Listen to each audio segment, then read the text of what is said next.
Hello. I apologize in advance for everything. I am so tired, but that's okay. We're going and we're expediting the process. We're going to target some stuff, make sure things are working. Okay. Yes. So I got back from a flight like half an hour ago. So we're going to see how well we do here. Okay. Where's the thing? There. Okay. All right. ACS. We're here. It's working, I think. I'm going to double check, triple check, quadruple check. I'm so tired. Okay. So we're skipping a bunch of the stuff. And again, since I'm late, apologies, but needed to be done kind of. Yeah, I was trying to like eke out a little bit more night solo hours.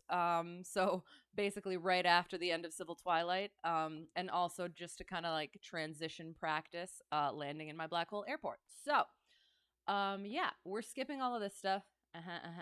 We go over it every single time.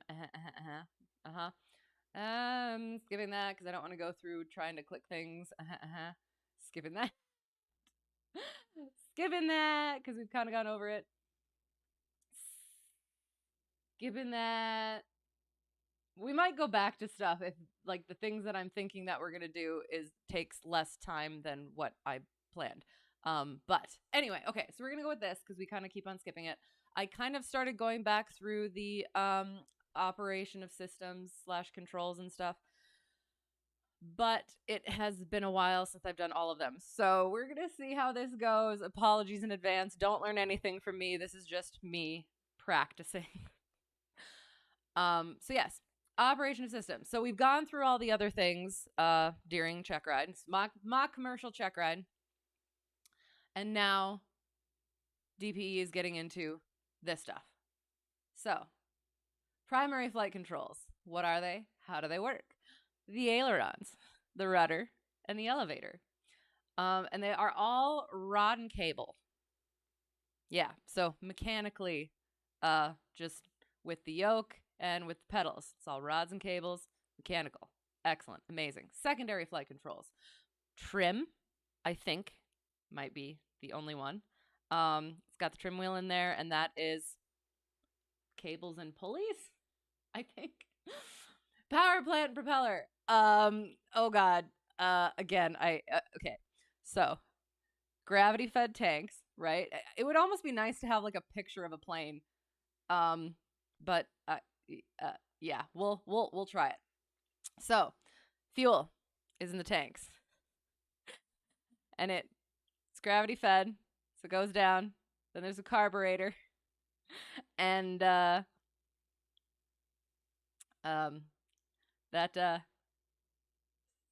what's the word? That is also in the fuel process. And then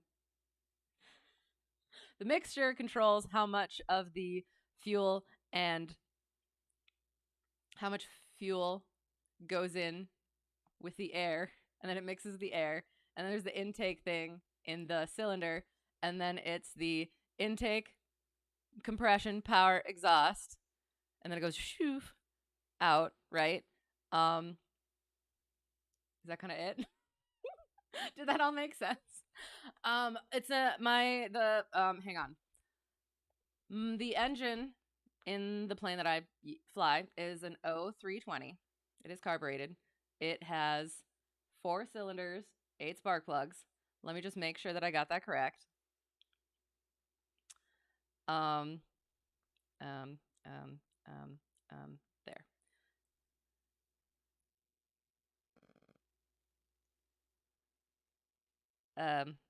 Yeah. Okay. Excellent. And then it's fixed propeller. Oh god. And it's driven by the engine. It's a Lycoming. Landing gear is fixed. Fuel, oil, and hydraulics. So we kind of went over the fuel. And it goes.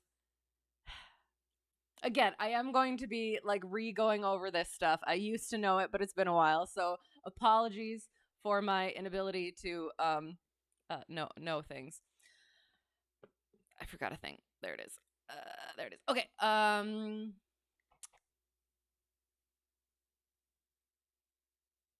yeah, and then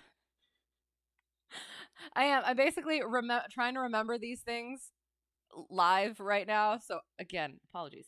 So fuel goes in, and then there's the little. I want to say there's a little filter first, and then it goes into the carburetor, and then it's got like a little float thing, and then the Venturi. That's a verb. Up the fuel that goes into the thing, and then the throttle. There's the butterfly valve, and that what's the word? When it's full open, the butterfly valve is full open, and then yeah, the mixture controls how much actually goes in there, and then yeah, and then it gets the intake, compression, power, exhaust, and we did that. So yeah, and then oil goes in on this side, and then there's the little what's the word? Collective area, which I can't remember what it's called. And then it goes out to all of the parts within the engine, and it lubricates and it cools, and it takes away contaminants as well. I should probably not say that like a question because he'll dig at that. And then there's I'm gonna have to re-go over the oil bit, but I know that there's the cooling area and the filtering area and all that. So yeah, hydraulics. There's only hydraulics in the brakes. Yes. And those work with the toes, the toe brakes, and it's a oh god, what is it called?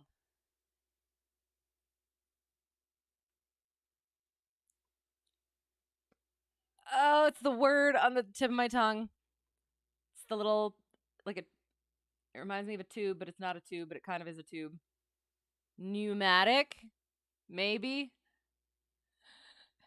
But yeah, so basically, the brakes displace the hydraulic fluid and stuff, and that pushes the pads, and then they go to the tires and or the that or on that bit. Yes, and braking happens. Excellent.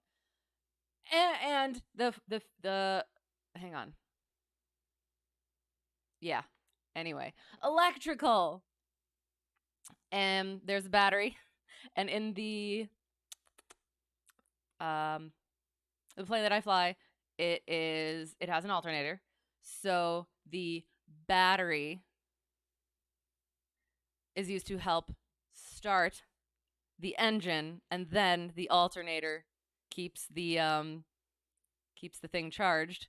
And there's all of the lights and the radio and avionics and flaps. The flaps are electrical. Oh, flaps are secondary flight controls as well. Gosh darn it. Those are electrically driven. And yes. And if the electrical stuff goes out, the engine will still run. Those are two separate things. Okay. Is that it? I don't know. Avionics.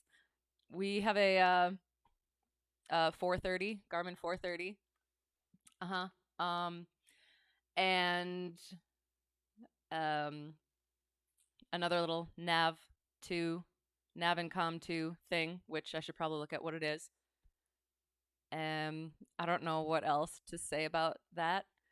Pitot static, vacuum pressure, and associated flight instruments. Okay, so pitot static. There's a pitot tube out here, and it's got a drain hole.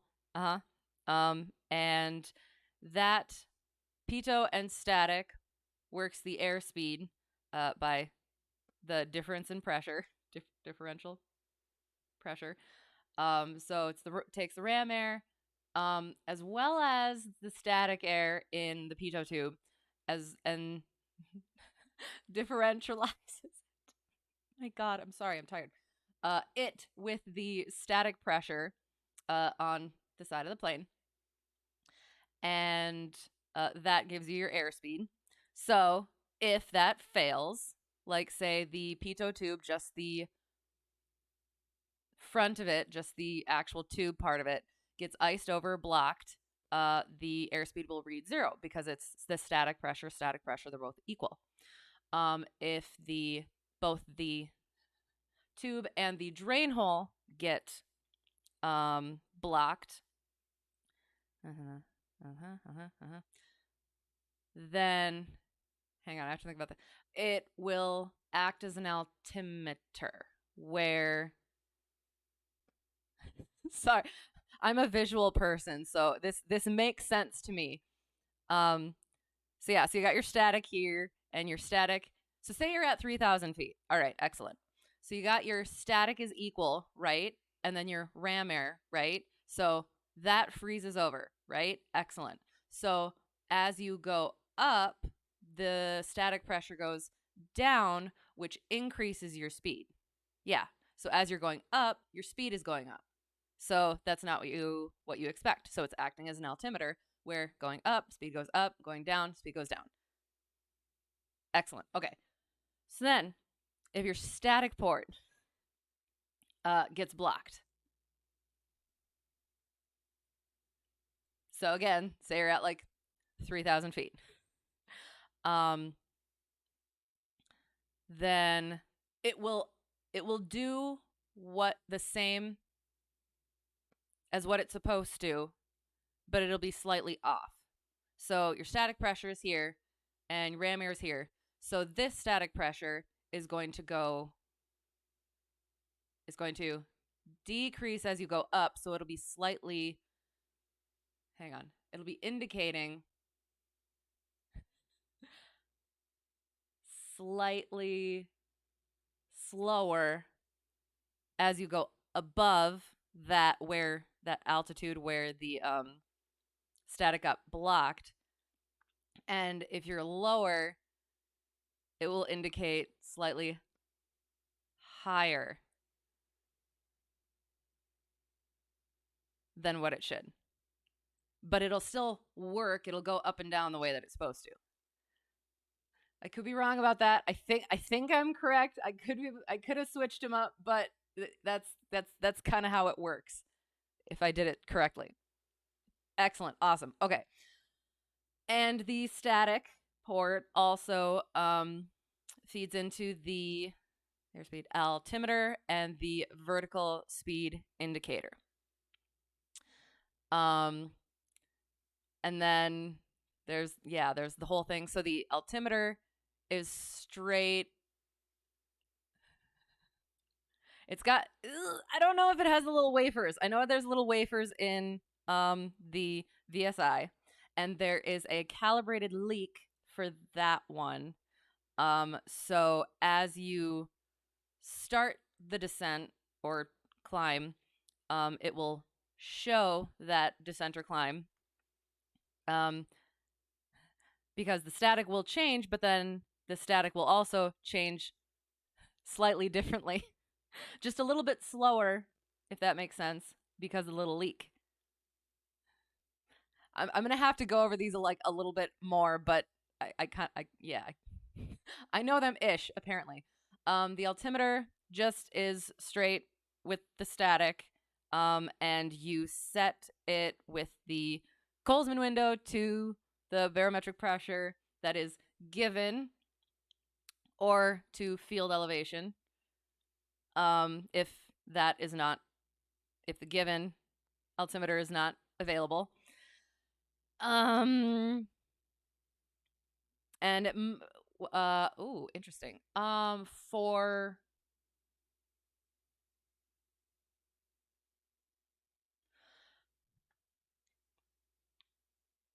I'm trying to think if it's for IFR flight, if it's plus or minus 75. I think so. Because when I first started flying the plane that I fly in real life, it was off. The altimeter was off by like 120 feet. So we would always just set it to field elevation and just remember the difference. So yeah, so I think like IFR flight specifically is plus minus 75. And then yeah, that thing. And then as the barometric pressure altimeter setting goes up, shoot, this one always confuses me. Your elevation or your altitude goes up, and the opposite for the opposite. Pretty sure. Vacuum pressure system. I do have a vacuum system, and that is for the attitude indicator and the heading indicator. And it has a little window that shows what the vacuum thing is. Ours is between like 4 and 6 is where it's good. And yeah, if the DG, the heading indicator, starts spinning, that's broken. Or if the attitude indicator starts going wonky when you're in level flight, that's also an indication of issues. And the turn coordinator is electrically driven. Did I get all that? Did I do it all? Environmental. The vents? Maybe? You open so there's the 2 air vents here. There's the air vent here. Then there's also the cabin heat. I keep wanting to say carb heat, but it's not. It's cabin heat is there.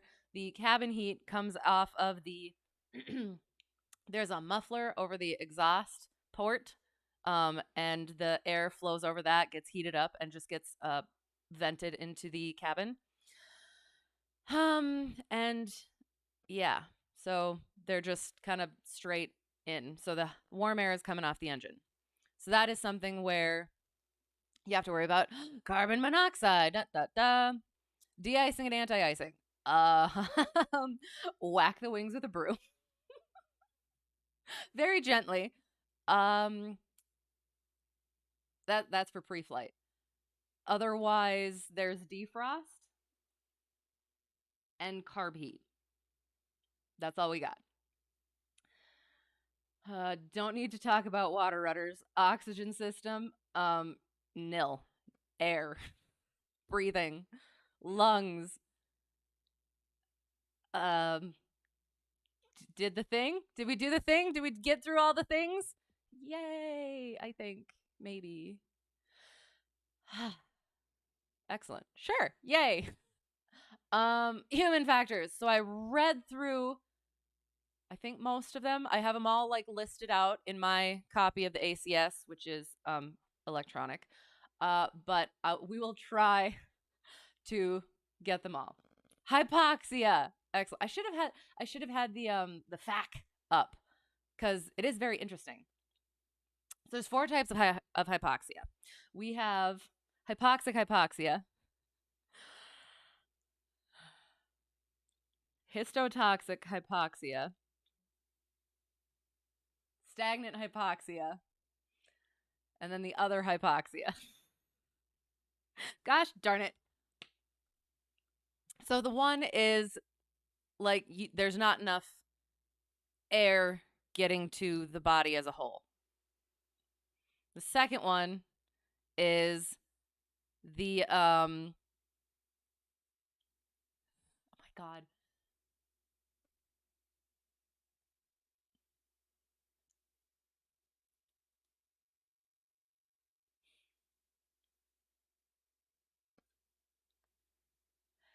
So stagnant hypoxia is the blood is not moving for whatever reason.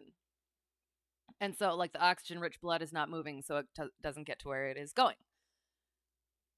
Histotoxic. I get this one and the other one, I think, mixed up. Because I think the one is carbon monoxide poisoning is because of carbon monoxide poisoning. So that's the oxygen cannot bind to the blood cells. And then the histotoxic one, I believe, is like the drugs and alcohol sort of thing. I will look, and I will make sure I get them right. Here we go. I should. Hang on. I will see if I can find the fact quick, and I will put it up so that we are all on the same page. Ha ha ha ha ha. Oops.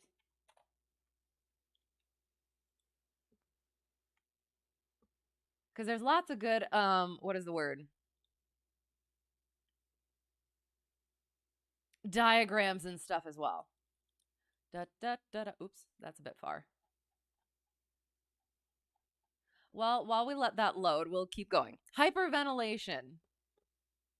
Da, da, da, da, da, da, da. So that is where you're breathing too quickly, you're breathing out too quickly, and you're expelling carbon dioxide too quickly. And so, no, hang on. Yeah, expelling carbon dioxide too quickly. So the body thinks that it doesn't need oxygen, but then like it really does need oxygen, and then eventually pass out. So breathing gently, slowing the breath, and breathing into a bag helps because it brings the carbon dioxide back in. Oh, here we go. Yay. Hypoxia. Hypemic hypoxia. That one. Okay. So we have hypoxic hypoxia. Insufficient oxygen available to the body as a whole. So then, yeah. So that could be a result of any number of things. A big factor is altitude. So if one starts to feel hypoxic, if you can tell that you're hypoxic, feelings of euphoria, numbness, tingling, blue lips, I believe,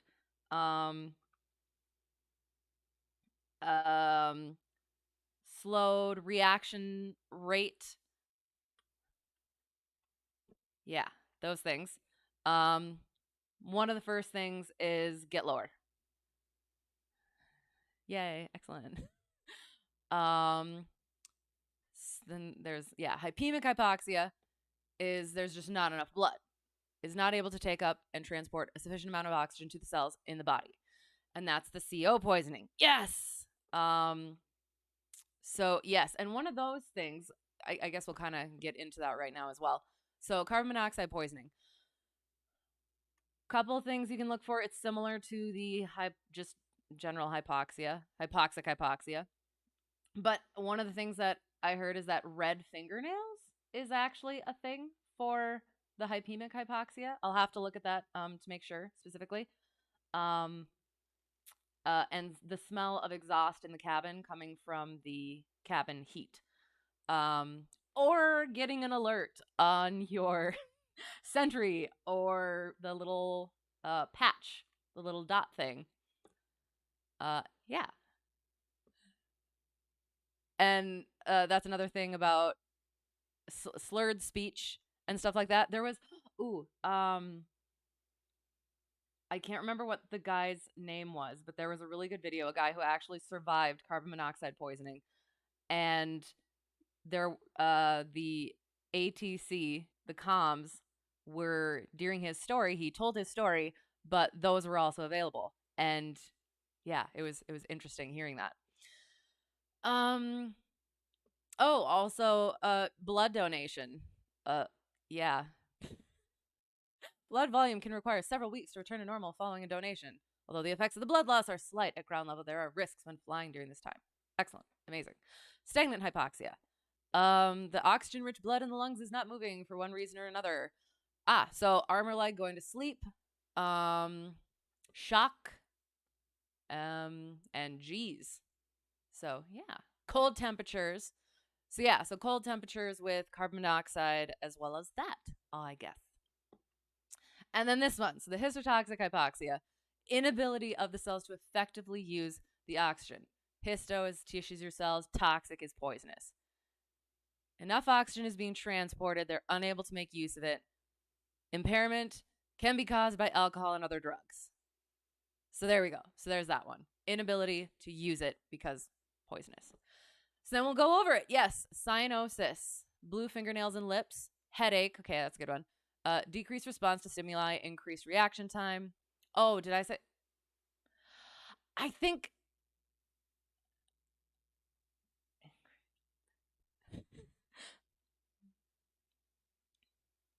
Yeah, I think I got that mixed up. I meant increased reaction time, but I meant decreased. But it kind of sounds like it should be the opposite, but it's not. Okay, impaired judgment, euphoria, visual impairment, yes, drowsiness, lightheaded, dizzy sensation, tingling, numbness. Excellent.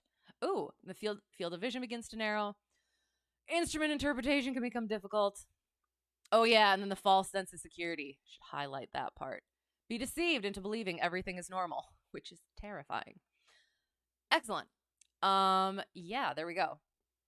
Middle ear and sinus problems. Don't fly when you're stuffy.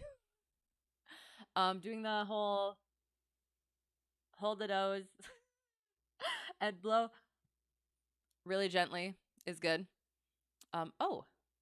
Okay, so more symptoms of hyperventilation. We're just going to skip around, I guess. Visual impairment, unconsciousness. That would certainly be a symptom. Lightheaded or dizzy sensation, tingling sensations, hot and cold sensations, muscle spasms. So, and that's one of the things, too, where the hyperventilation and hypoxia have similar, at least some, gosh darn it, no, stop, symptoms. And that one. So main thing is fly lower, because it's likely you're higher. If you're near the ground, don't fly lower, but then you have a whole new set of problems. Yeah. So then there's that thing. I don't know. I'm pretty sure my DPE is big on the carbon monoxide poisoning. So yeah, and that's one of the things is if suspecting carbon monoxide poisoning, close the cabin heat, open the vents, and point at an airport and get down. Actually, kind of, yeah, hypoxia as well. Get down. Get down, get to an airport. Spatial disorientation, rely on your instruments. There are 8 types of spatial disorientation. I haven't actually read them, but ICE flags is the acronym. So, inverted, Coriolis, I think, elevator, false horizon, leans, autokinesis,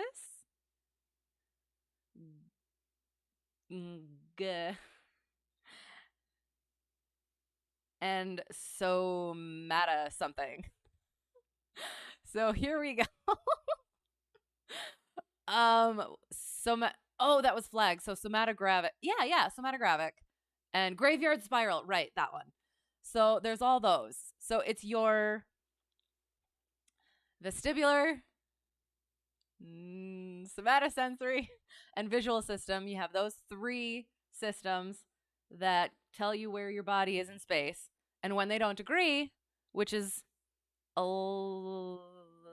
not a lot of times, but when with lack of visual cues, either in IMC or at night or over water or with low visibility, your different ways of feeling things and understanding where your body is in space is going to say different things. So, biggest thing is rely on your instruments, which is why we do instrument training, even if we're not instrument rated. So, yeah. Is that good? Is that good enough? I hope. Motion sickness, for oneself as well as for passengers.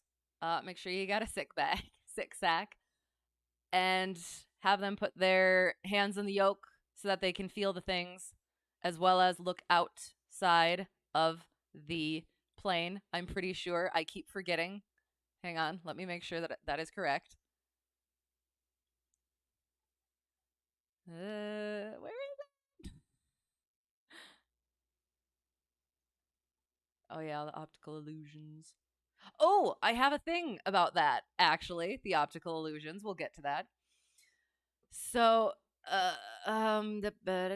techniques overcome, avoid lessons in turbulent, if symptoms experienced, opening fresh air vents. Okay, so fresh air vents, focusing on objects outside the airplane. That's what I thought. Avoiding unnecessary head movements. Yeah, yeah, excellent.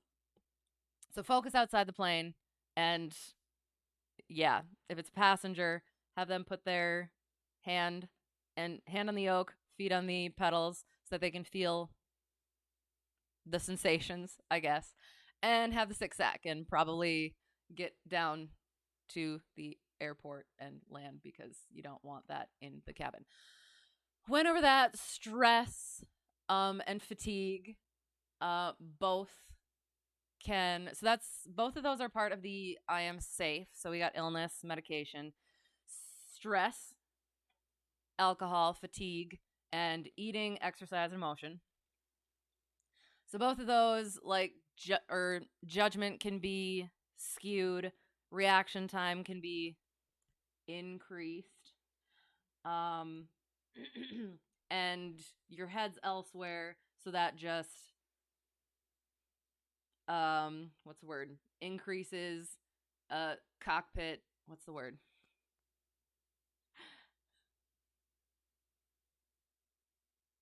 I can't remember what the word is, but it's just having the extra stress just increases, like, decreases your ability to be focusing on what you're supposed to be doing right now, and the fatigue, yeah, lessens your ability as well. Dehydration and nutrition, same kind of thing. Hypothermia, same kind of thing. You're gonna be cold and blue, and at some point, you're gonna feel too warm, even though it's cold. So you're gonna start removing layers, and then you're gonna be even colder, and then yeah, those sorts of things. And then optical illusions. There's a variety. I again have not gotten to all of them. However, I had a lesson yesterday. We were working on my short fields, and we went over to the airport that I practiced them for my private for my private training, and it was questionable even then. And one of the things, and it was questionable yesterday as well. I just wasn't getting it, kind of, which is dumb, and it makes me upset about it. But one of the things that commercial instructor said, is that runway is actually downsloping, at least the way that we were going, which makes you look like you're closer to the ground. So I thought, like, I was visualizing it, that I was too close to the ground, and I'll have to check that to make sure. Let's just do that now. I think it was up here. Yes. So downsloping runway can create the illusion that the aircraft is lower than it actually is, leading to a higher approach, which is what I ended up doing with my short fields. So, and then there was one time a bird on final, and so that made me want to not get near to the ground. So I'll blame that one, but the rest were just sucky. Anyway, but yeah, so that was in practice, sort of thing. It seemed like I was lower, and so I would add power when I shouldn't have, and I would go past my point. So that's good to know and good to be aware of. Upsloping is the opposite way. And then, yeah. Oh, the wider and the narrower. And then that's a thing. So when I was flying at night, I know, for my black hole airport, I know how big the runway is. I know what my visual is for that runway. But the lights that are on there, I'll try and do a diagram. Well, okay. So let's just say that the visual I have is here. Can you see that? Is hang on. La la la. Yes. Okay. So is there a better? Yeah, we'll go like this. So my visual is here, right? So this is the part of the runway that I'm supposed to be landing on for my home airport, right? The lights at night, and that's the only thing you can see, are like boop, boop, boop, boop out to here, like that, right? So then I'm still supposed to land over here, but it's probably not that far. But it still gives me a different illusion. It gives me that illusion of my visual is off because I'm used to it looking like this, but at night it looks like this. So I feel like I am lower than I'm supposed to be. So then I end up flying in higher. So yeah. So that's the narrower and wider versus sort of a thing where, again, I know what it's supposed to be and it looks wider than it is. So it's technically narrow. Hang on. It looks wider than it is. So then I end up, coming in way too high. Yeah, that thing. So, what's the word? Examples. Dissolve nitrogen in the bloodstream after scuba dives. So there's a couple of different things. It depends whether it was like a stop ascent or something, a stop and go ascent. I don't know. But if it's like the bad one, you have to wait a full 24 hours, I believe. And if it is the gentler one, then it's like 12 hours, I think. But I'm going to have to check that one out again. Regulations regarding use of alcohol and drugs: 8 hours bottle to throttle, and less than 0.04 alcohol in the blood. But also all of your symptoms of having had alcohol are gone. Drugs, don't. Effects of alcohol and drugs and over-the-counter medications. There's a big list in the AIM. I'll have to look at that again. And aeronautical decision making, we kind of went over the I am safe. So yeah, I think we did that. Oh shoot, aeromedical and physiological issues and hazardous attitudes. Okay, I'm gonna try and remember them all. Resignation, anti-authority, macho,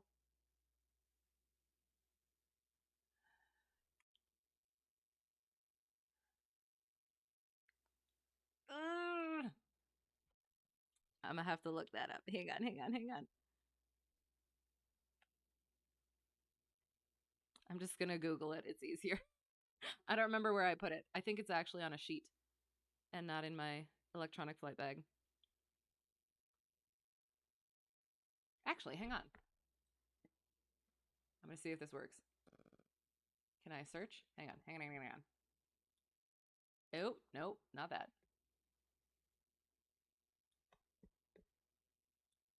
Nope. How do I search in this thing? Oh, wait. Oh, yes. Oops.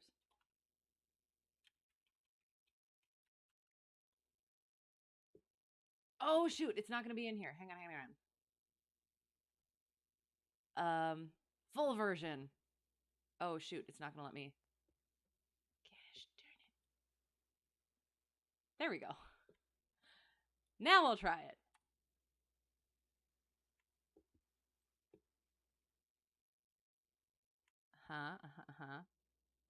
There we go. Okay. Here they all are. And it is.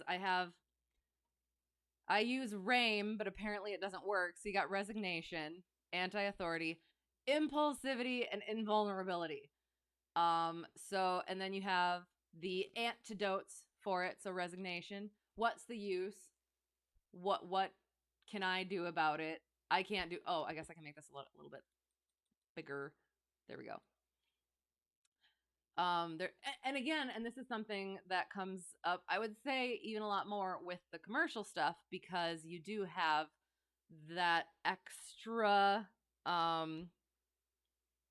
those extra external factors where, like resignation, well, this is what my boss is telling me to do, this is what my client's telling me to do, and I can't say anything against them, so I just got to go through with it.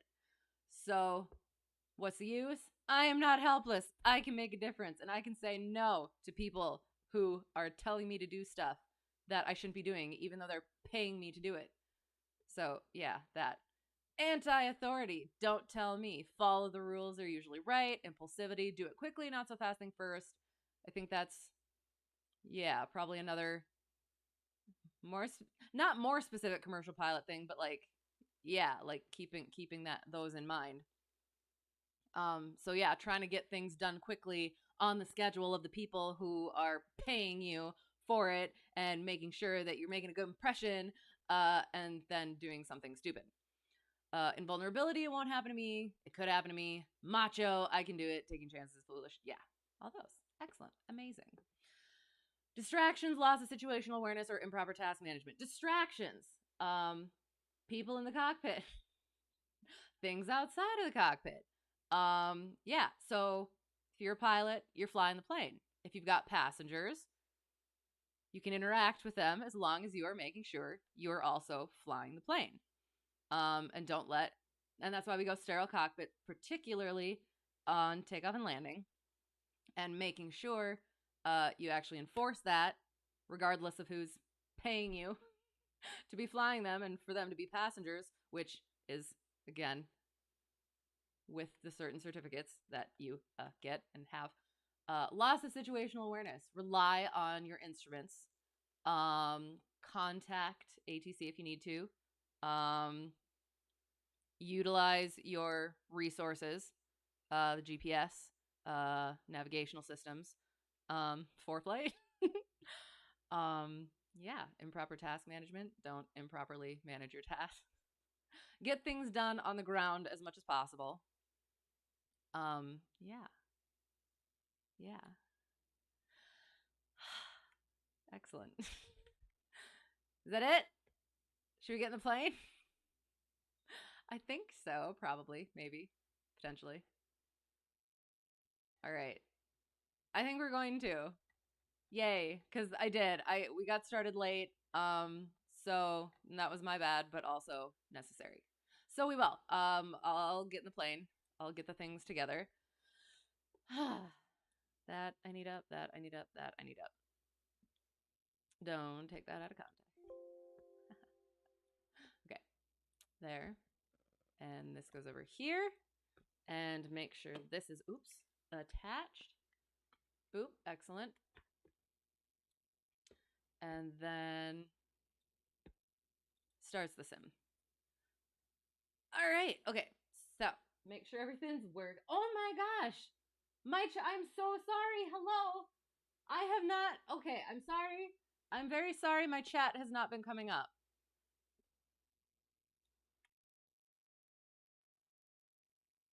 I am so sorry. Hello, everyone. I apologize. My chat was not coming up at all. I will try and make that work. Otherwise, I will have to figure out something else with that. Let me test. So, okay, I will go back.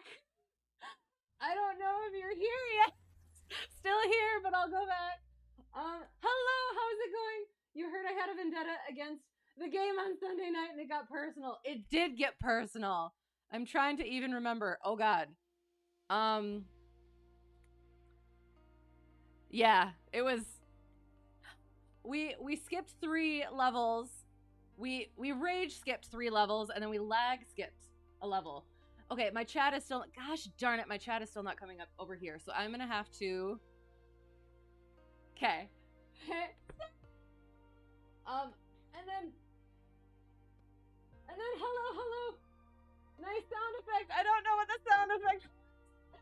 And am I a CFI? I am not a CFI. Do not learn from me. Hello, how's it going, by the way? I'm very sorry. I am working on my commercial certificate right now. I will be going CFI after that. Not sure if I'll use it or not, but we'll see.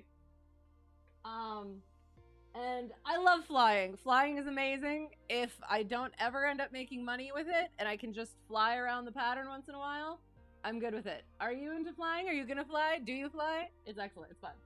Hello. Tips, headset with the utmost respect and apologies. I'm sorry, and dignity, and clicks socks together.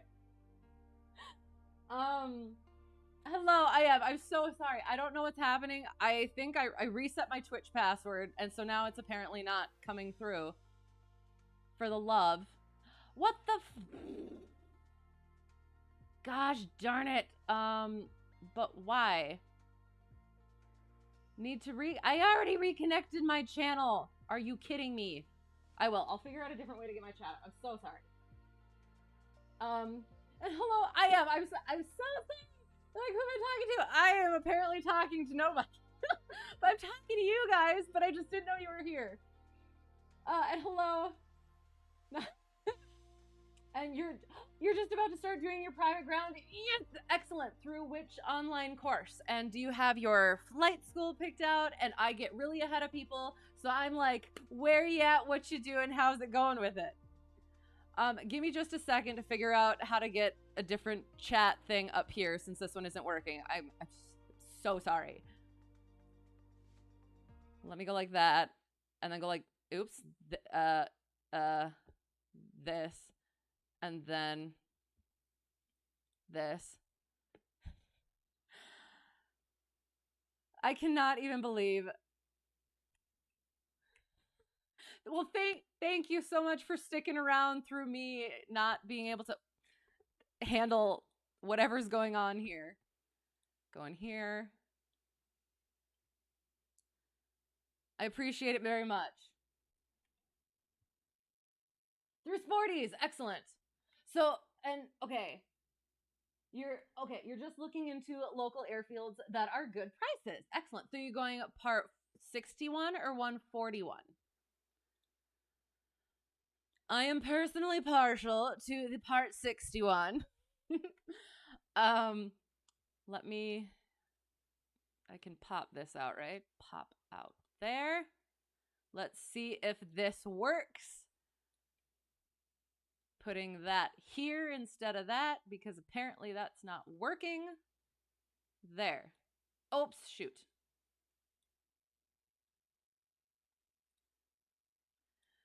$61 all on your own. Excellent. That's exactly what I did. I did all of my ground school on my own. With, of course, and I'm going to try and get out of this, I think. I'll see if this works. Can I go like that and it still works?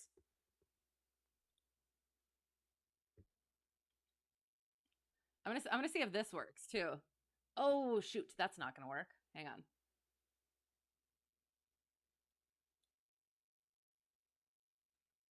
There. There. Is this gonna work? I cannot even believe. Testing. Oops. Not gonna yell at you. There. Testing. There we go. Did it work?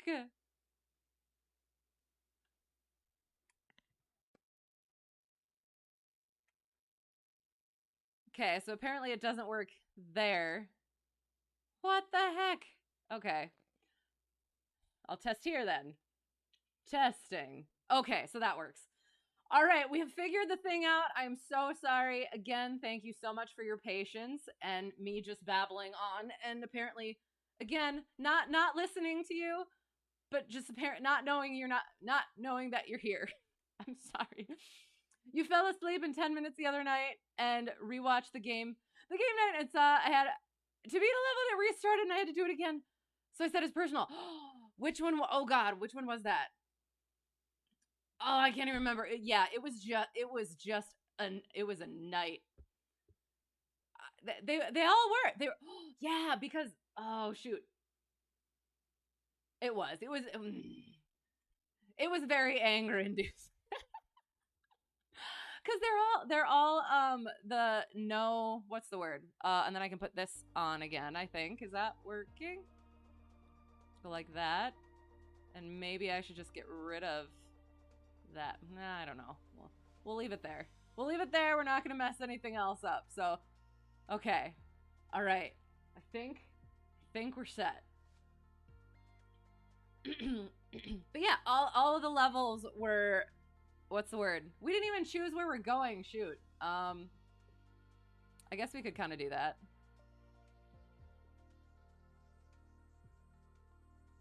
Can I put this one up? Yes, that's what I want to do. There we go. That's what we'll do. we'll quick go on Sky Vector and see where there's like good stuff, good places. Cheaper, a place near you where it's structured one and 23K just for private. Right, that was one of my reasons for going the Part 61 route. And I would also recommend as well. Whoa, look it. We're gonna go over here where we usually go. We're not gonna worry about cross-country planning. We're just gonna go, like, where do we, like, kind of not go-ish? Should we go, like, here-ish? That looks interesting. Why not? Elmira sounds like Elmira. Overcast 8,000. Yeah, that looks nice. It's a Delta. No. How about here? Grand Canyon Regional. Okay. Can you see that? Yes. Excellent. Yeah, so that was one of the things is I called a very small airport that I knew about. I had somewhat of a personal connection to it. And they recommended a flight instructor. And it's just, I rent the plane from that airport and the flight instructor is independent. And we just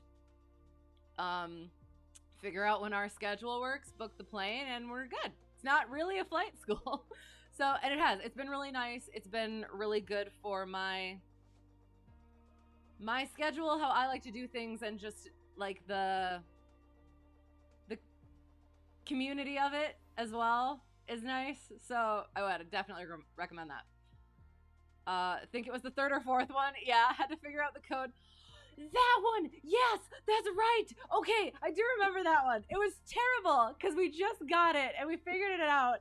And then I went down when I wasn't supposed to and I soft locked the level so I couldn't do anything, so I had to do it again and it was dumb. Yeah. Do Massachusetts? Oh god, now I'm gonna have to figure out where Massachusetts is in all of this. Okay, hang on. Massachusetts. You found a place. It's $145 for plane and $45 for CFI. Nice. Excellent. When I started, mine was $90. $90. And then I started instrument training, and they had to do the whole pedostatic thing, and fuel prices went up, and the other thing. Oh, yeah, and get the GPS taken care of, like get that subscription, so now it's $120. BRB sounds good. It's the hook. Okay. As long as we get... Oh, that could be fun. Yes, let's. We're going to go like here-ish, because then it's like between the Charlies. Sounds like a band. Between the Charlies. Okay. Is this good? Does it sound good? Willimantic. Is that what it says? I don't know what that means. Wyndham. 0 knots looks excellent. Yeah.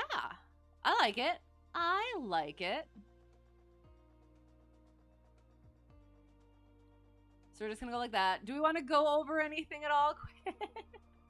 One of the things, I was watching yes, excellent. I was watching a mock commercial Checkride, which was really, really good. I'm really glad of it. I had a lot of questions after it, kind of. But just generally a lot of, sorry, I can't think. Things that,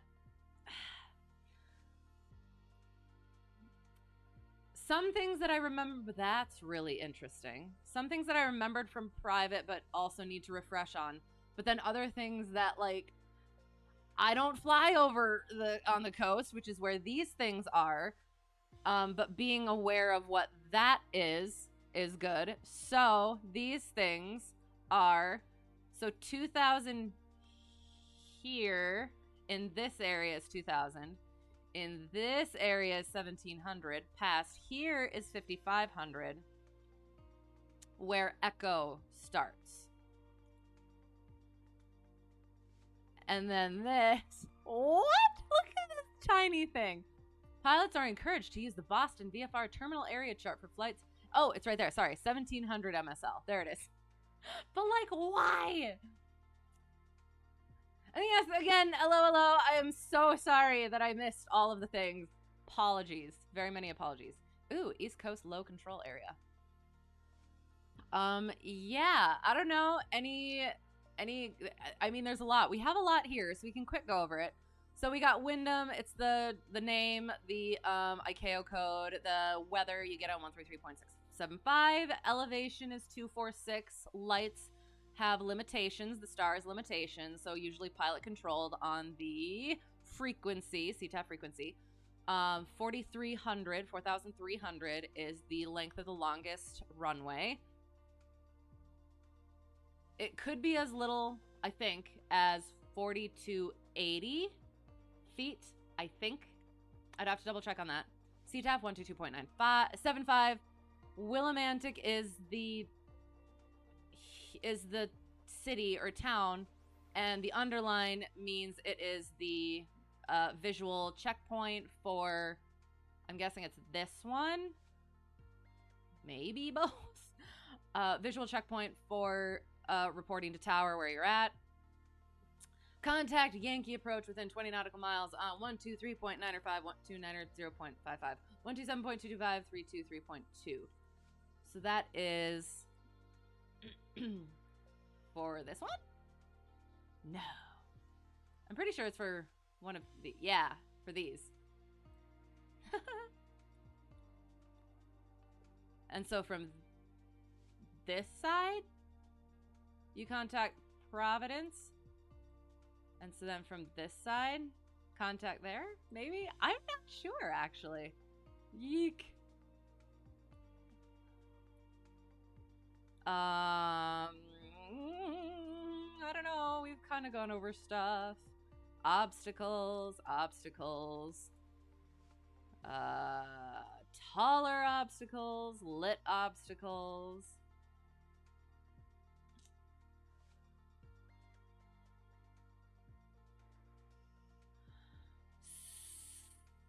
Okay, so then the underline here, I was just looking at this. I'm like, I'm not. Yeah, so this, again, is the airport. This is also the airport, but it is also, boom, checkpoint. Excellent. Oh, God, I forgot what that is. Hang on. I want to say helicopter, but I'm pretty sure it's not. Hang on. Boom. And that's why we check our legends. So be aware of where your legends are. If you're using Preflight for your legends, make sure you know how to get to your legends. Hang glider, that's what it is. I knew it wasn't helicopters. I'm sorry. Got aerobatics, glider, hang glider, ultralight. Oh, and we see supplement for the aerobatic. So then, yes, the small obstacles are above 200 feet, below 1,000. Hello.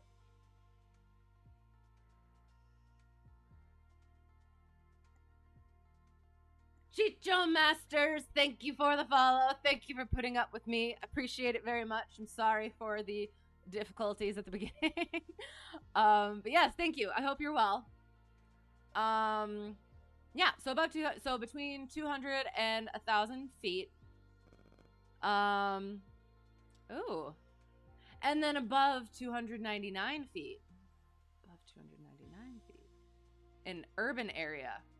So I don't really fly in urban areas, so I don't know. I would have to fly in an urban area to kind of get the feel of why that is. I mean, yes, tall buildings, but I don't, yeah.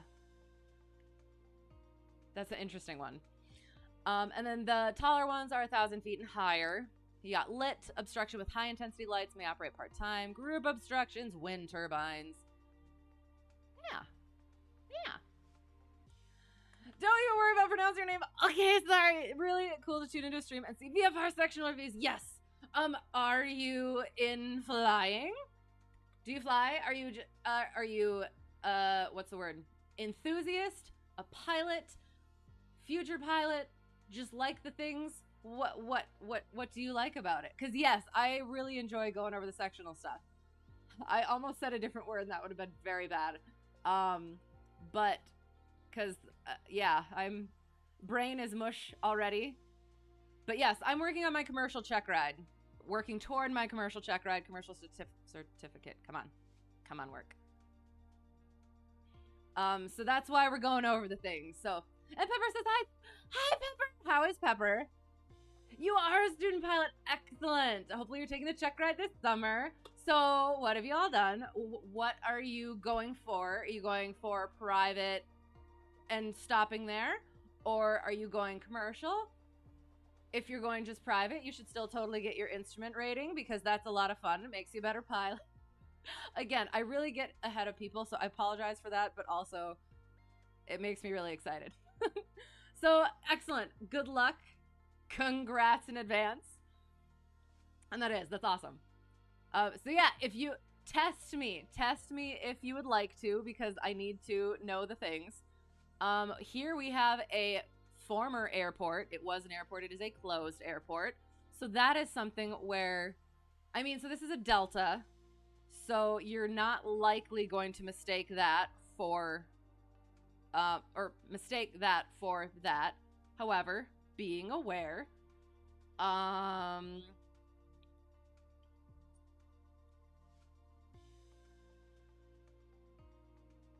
that's different. Hang on.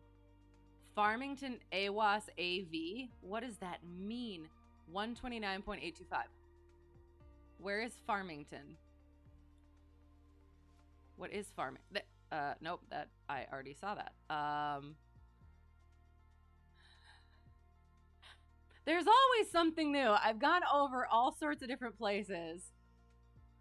Oh, and then we have another closed airport, Mountain Meadow, which is a visual checkpoint. Yeah, excellent.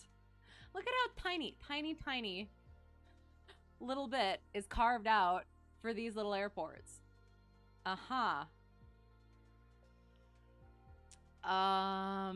Ooh, seaplane. Okay. I'm not seeing a Farmington. Is it just it's around? I don't know what it means. If I had to take a guess, I would first look at the legend, I guess. Okay, initially you wanted to do it as a career, but you started college studying industrial engineering, nice, and you're too busy to go through all the ratings right now, fair. But you already started PPL trading, so you're going to finish the certificate.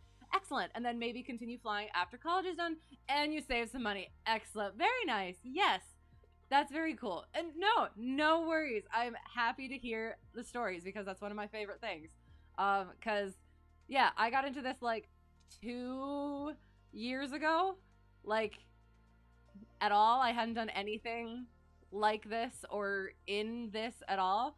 And I really enjoyed meeting people and becoming part of the community and, yeah, hearing different stories and different journeys. So I appreciate it. So excellent. Good luck with college and good luck with the rest of your PPL. And I would, if you are going to go for another thing after that, would definitely go for instrument because it's very helpful.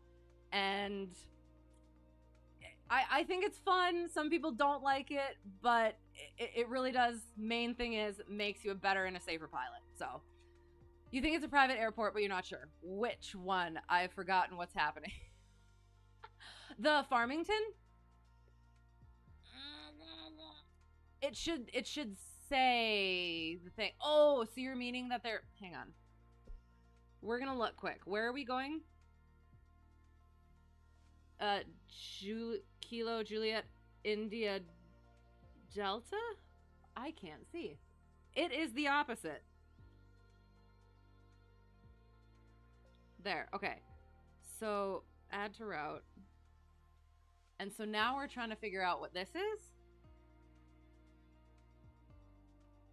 Right?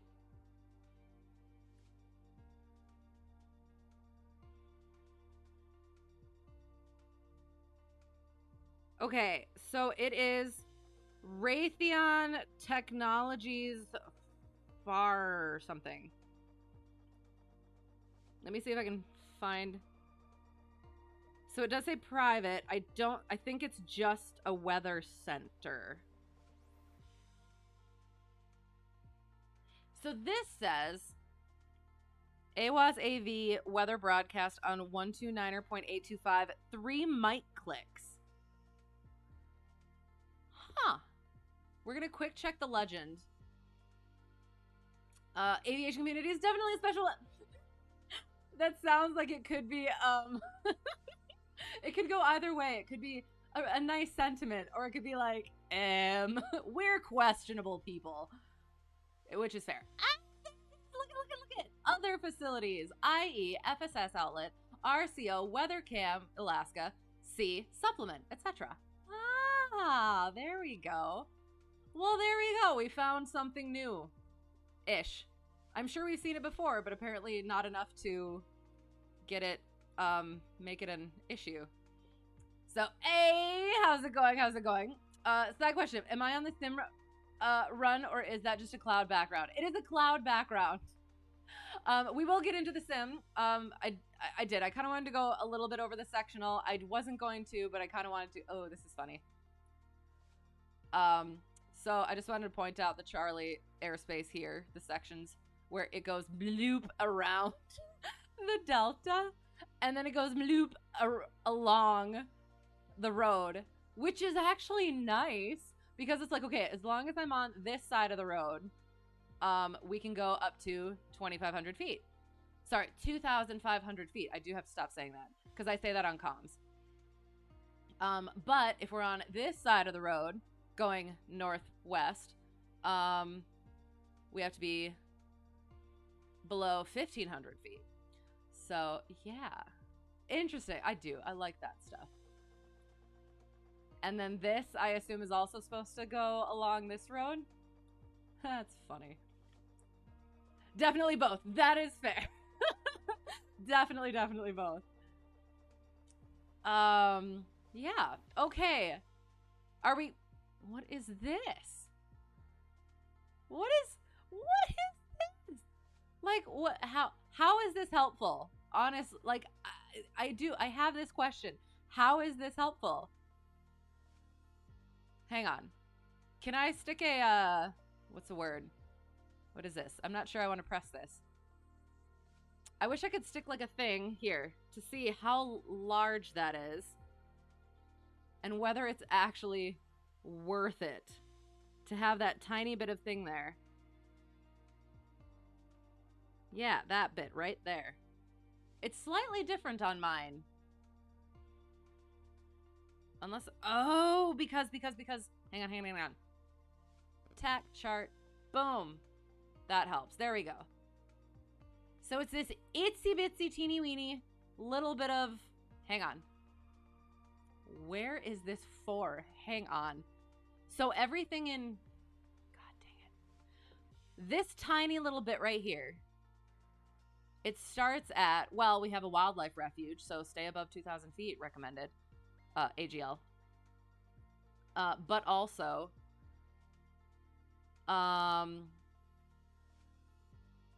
starts at 1,200 feet, Echo does. Otherwise, it's golf in that little bitty thing. But then, so this gigantic bloopity doop all up in here. Like, why wouldn't you... Okay. I'm assuming it has something to do with the, Oh, I wonder if it is...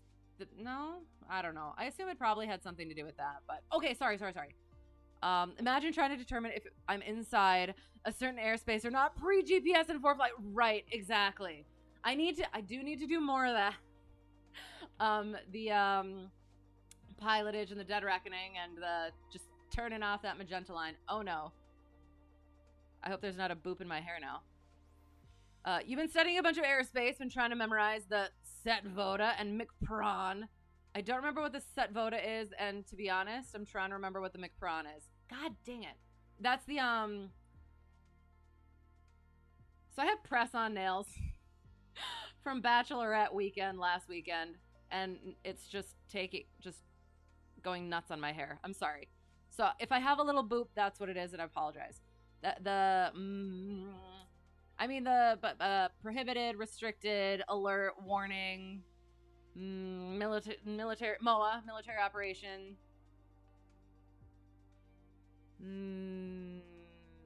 I can't remember what the C and the N are. Oh no. That was an old airport that closed. Right. But I don't know. It just seems weird to have that little bit, but that's just me. The shaded areas start at 700 feet, I believe. Within here. So within here. So yeah. So within this shaded area, it's 700 feet. But outside of this area, so if we go back to the TAC, it starts at 1200 in this tiny little triangle. So that was why I was, yeah, it's a lot easier to see it on like these things when it's just like the little circles, but yeah. Am I shooting for 121 or corporate? I'm shooting for making money. One way or another. We shall see what that goes, or where that goes, what happens there. My number one instructor, who I started with, got me through private and instrument, is now at the airlines. He didn't think he was going to like it, but he now said he is liking it. And we seem to see eye to eye on certain things, a lot of things. So maybe it wouldn't be that bad. So we'll see where it goes. It was an old military airfield that closed. Oh, okay, sounds good. Okay, I'll just be okay with it. I'll let it go. Smarter people than me put the charts together. So, yeah. God, you were looking at the chart wrong. Well, and that's the thing. That's what I was trying to figure out. If you're just looking at here, it almost is like, I don't know. If you look at it wrong, you could think that it's like this way. But yeah, it's the opposite way. It's one of those weird things. Also, C is, controlled firing area. Set VOTAs in regards to all the types of Class E. Interesting. You're gonna have to explain that one. Okay. Yeah, we've kind of gone over a bunch of this stuff, so we're gonna get in the plane. One of the things, hang on, before we do that, we are going to go back here. My commercial instructor and I talked about emergency procedures, and apparently they are in here. One of the things is I didn't practice them, so they're not going to go well. But we're gonna try them. Soft field, landings, go arounds, takeoffs, landings, go arounds, takeoffs, landings, go arounds, takeoffs, landings, go arounds. RF 180, blah, blah, blah, blah, performance, and ground. Performance and ground, performance and ground. Navigation, navigation, navigation, navigation. Slow flight installs, slow flight installs, slow flight installs. Where is emergency? I'm sure they're over here.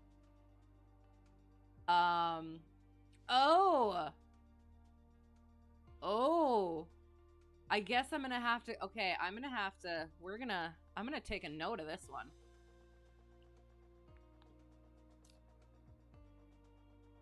S equals surface, starts with the surface, extension for IFR approaches into uncontrolled T, transition, shaded areas that start at 700, right, V is Victor Airways, okay, O is offshore, ooh, okay, D equals domestic en route, starts at 1200, A is altitude, above 14,500. Altitude above 14,500.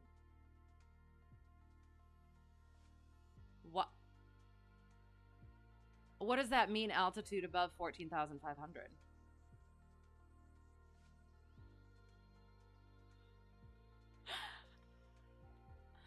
But yes, okay. I guess I haven't. I've never learned that. I just learned the bits on the sectional, so that's nice that there's a thing for it though.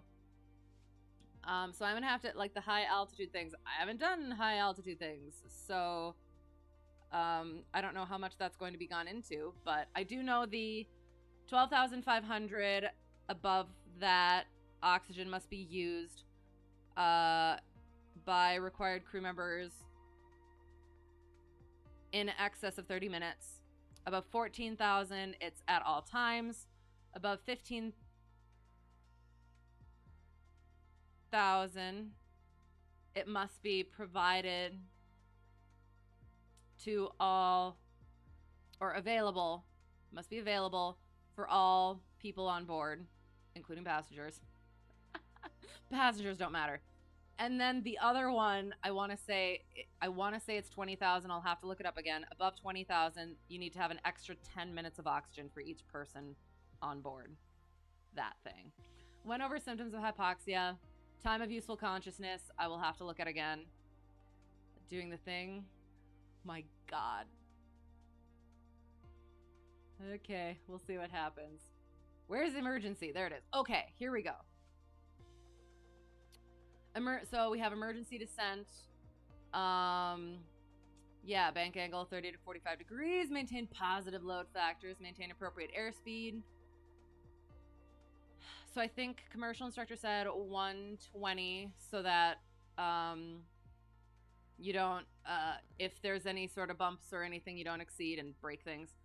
And level off at specified altitude, plus or minus 100 feet, and complete the appropriate checklist for whatever emergency was probably good.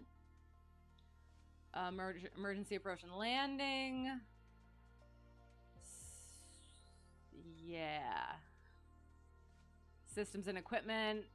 So yeah, so we'll go, ooh, interesting. Okay, yeah, we'll see. I might just go over the checklists that I have, and then I'll practice all this stuff at some point, and maybe we'll throw it in there another time. Okay, Class Echo, oh, right, starts at 14,500 unless otherwise depicted. Right, which is pretty much everywhere because the blue. The blue shading. You're not really sure why, but that's a real right. So I want to say that that's because of like the mountains. I thought I heard this, that because like the tallest mountain or something is like above or is under that, I think. So like that's where the Class Echo thing. But again, continental United States, most of it is within the blue shaded area where Echo starts at 1200. Again, unless otherwise depicted. Want to not go over maneuvering speed is what I'm talking about. Yes, exactly. Blue shading is more common in the west, right, where it's like the outside of it. We'll try and I'll see if I can find some.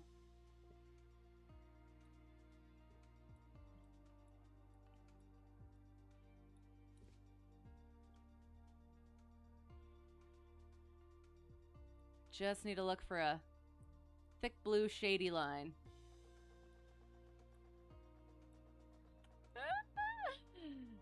Or we'll just go up to Alaska. Wait, nope, that's restricted.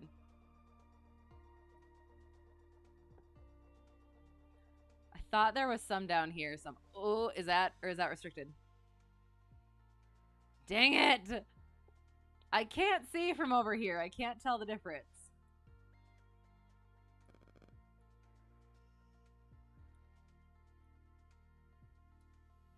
Is it that? Yes, there it is. Excellent. Okay, so within here, so on the lighter side, Class Echo starts at 1200.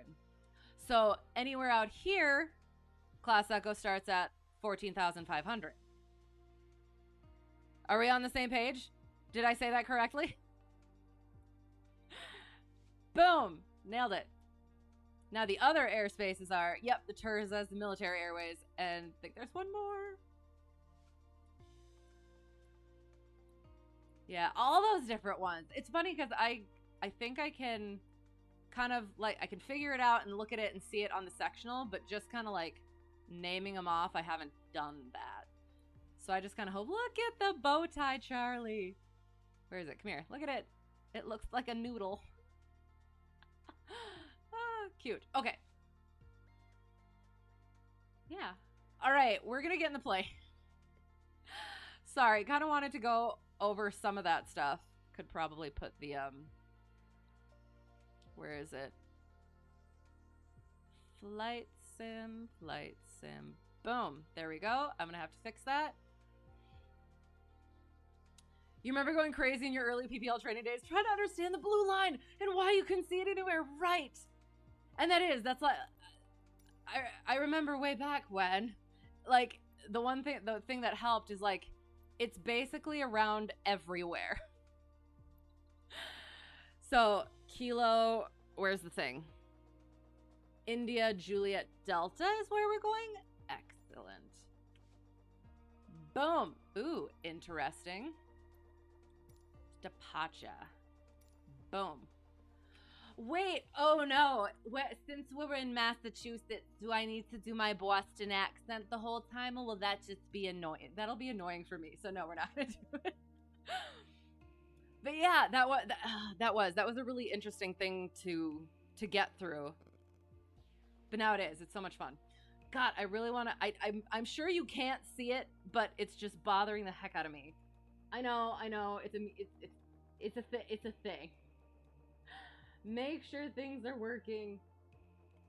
Okay. So I can see all the things now. Yes, we're good. All right. Awesome. Boston, go Brutes. I don't know what that means. Who are the Brutes? What do they play? The sports things. Oh, and I have to fix this because it's weird. It's a good shot, though. Do I have any tips as to how to stay motivated during training? Planes! You get to fly planes! I guess I'm not sure. I don't know. I really enjoyed going to lessons. Do you mean like studying or what? Like if you have a good, I would say if you have a good CFI. Well, I thank you. So I switched the livery because I think that it was kind of wonky in the other livery. So we're going to see how that goes. What am I doing? General options. Rendered. Full screen. So yeah, definitely for so many reasons, make sure you have a good CFI. If you're not quite getting along with your CFI, it's probably going to be a problem. I got all the things together, right? Yep, that's good. Now I have to remember how to do this. And we go, boom, there we go. Ducky! Yay. Brutes are ice hockey. Okay, sounds good. Go, Brutes. Usually we'll sit back and imagine yourself flying your favorite airplane and where you want to be. That's fair. That is definitely fair. I would also, like, the Sim's been good too. Like, just so that you can do things. Definitely take some flights if you can to just have fun. Because sometimes it is. Sometimes, like, for me, I'll get so caught up in the training aspect of it and focus on that. And I kind of forget, this is why we do this. Like, look at how beautiful it is. And just the fun that it is. So yeah, sometimes you just gotta let yourself have fun. And yeah, make sure you're studying, doing the stuff that you are supposed to, like preparing for your lessons and stuff like that. Because if you don't feel like you're progressing at all, that's kind of a little bit disheartening. And a lot of that can be helped by, like, again, preparing for the lessons. And I will also say, again, practicing stuff in the sim. If you have a sim, being able to go through those flows. And yeah, really have open communication with your CFI. Be aware of your own little quirks, and make sure you talk to your instructor about it. That makes it a lot easier if they know what's actually going on. Don't be afraid to seem stupid. I do that all the time with my instructor and on here. So yeah, it's you. One of the things number one instructor says is aviation is a very, very humbling experience. You can think you know it all, and there will be something that'll throw you off. And yeah, it is. You just have to be okay with that. And good pilot is always learning, sort of thing. And yeah, just keeping on. Yeah, if that helps at all, that ranty, babbly thing. Also doesn't hurt to take a break, right? And not think about flying for a bit to help reignite the passion. That's also fair. Yes, if you're getting burned out, just kind of like, yeah, sit back, relax, do something else. Let the mind go just a little bit, not in the plane. Yeah, definitely. When you're in cruise, you take a look around right at the scenery and tell yourself that you're doing something very unique. Right. And that is another thing. Make sure you look outside the plane once in a while and just kind of like enjoy it, because it does. I start thinking about, I thought about today, I had a lesson today. We'll get into this. I was reflecting, or I didn't have a lesson today. I just had a flight today. And you get so used to doing it yourself. If you can put yourself in somebody else's shoes, like a passenger that you might want to take with at some point, and just think about, like, well, first, your own first time going and flying, but also how they would react to doing it. So just taking off, not everybody gets to do that. And being in that position, up in the air, everything else down on the ground, it's such a cool, amazing thing. So yeah, making sure you remember that, take the time to smell the roses and yeah, stuff like that. You agree about having a good CFI? Okay, you had 2 pretty terrible CFIs. No, super nice and funny, but you could tell that their safety mindset was pretty. You're new now with a new CFI that really gives you a hard time in a good way, right? Wants you to actually pass your check right. Good. So you're happy about that. Excited to get the ride done. Excellent. Because yeah, that was I do. I still call him number 1 instructor, but he's at the airlines, and I don't know. I never know whether we'll actually ever be able to go fly again, but we keep in touch and stuff, and I get to learn like that sort of a route and everything. But he was very chill, very by the book, wants to make sure that you're doing stuff the way that you're supposed to.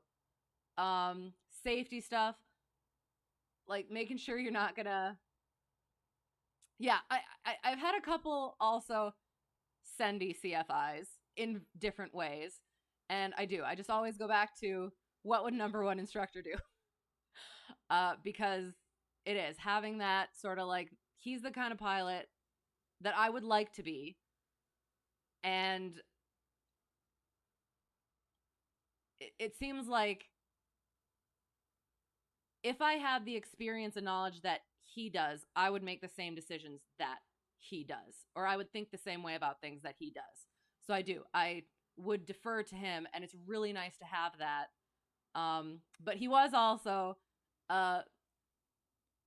very willing to push me when I was being a baby. So to get me out of my comfort zone, make sure I'm not relying on somebody else in the cockpit. So yeah, having that balance of things is really, really good to have. So I'm glad that you got somebody now. You got to get MSFS to practice. Yes, do it. Excellent. It's very helpful. In various ways. For the private, it was getting into the flows and understanding the things. Instrument is just getting that practice in the IMC. And then commercial, again, going through flows and stuff. So yes. And don't be afraid to get a part of the community, right? Join AOPA, go hang out at air meets, go to airports and ask you and take a tour of the control tower. And that's the thing. I have. Other people have had different experiences, but I've had such good experiences with the aviation community. Everybody's so nice and so lovely, and it's a passion for airplanes, and they like other people who have a passion for airplanes. So it's like people like to talk about airplanes and their own journeys and experiences. So yeah. And it is just going and hanging out at hangars and airports. Like, you meet people and it's fun. You had a super sendy CFI once would make you question if it was legal to pull the maneuvers he was doing without a parachute.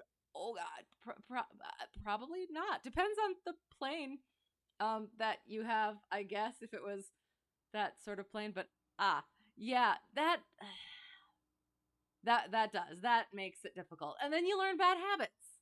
So yeah, definitely, yes. Get a good CFI. Don't be afraid to have to switch CFIs, or if something's not quite clicking with the CFI that you're good with, maybe you just need somebody else for that one thing. to just kind of go have a lesson or two with another person, kind of get a different perspective on it. And that's also fine. It could just be that one thing that just needs a little bit of a different perspective. So yeah, you still meet up with the guy that administered your physiological evaluation. Very nice. Yeah, it is. I like aviation people, including you people. So yeah, it is. It's been such a blast being a part of this. So yeah, okay. So we'll do the things, and then we'll go. I'll try and practice emergency procedures. Battery goes on. Panel lights are apparently on. Pitot heat goes on. Nav lights. Strobe beacon goes on. Taxi and landing. Flaps go down. Also, if you have any safety concerns about your CFI, don't hesitate. Right to bring it up with the CC. Oh, chief CFI. Right, exactly. Yeah, it is. You do have to be very, very willing to.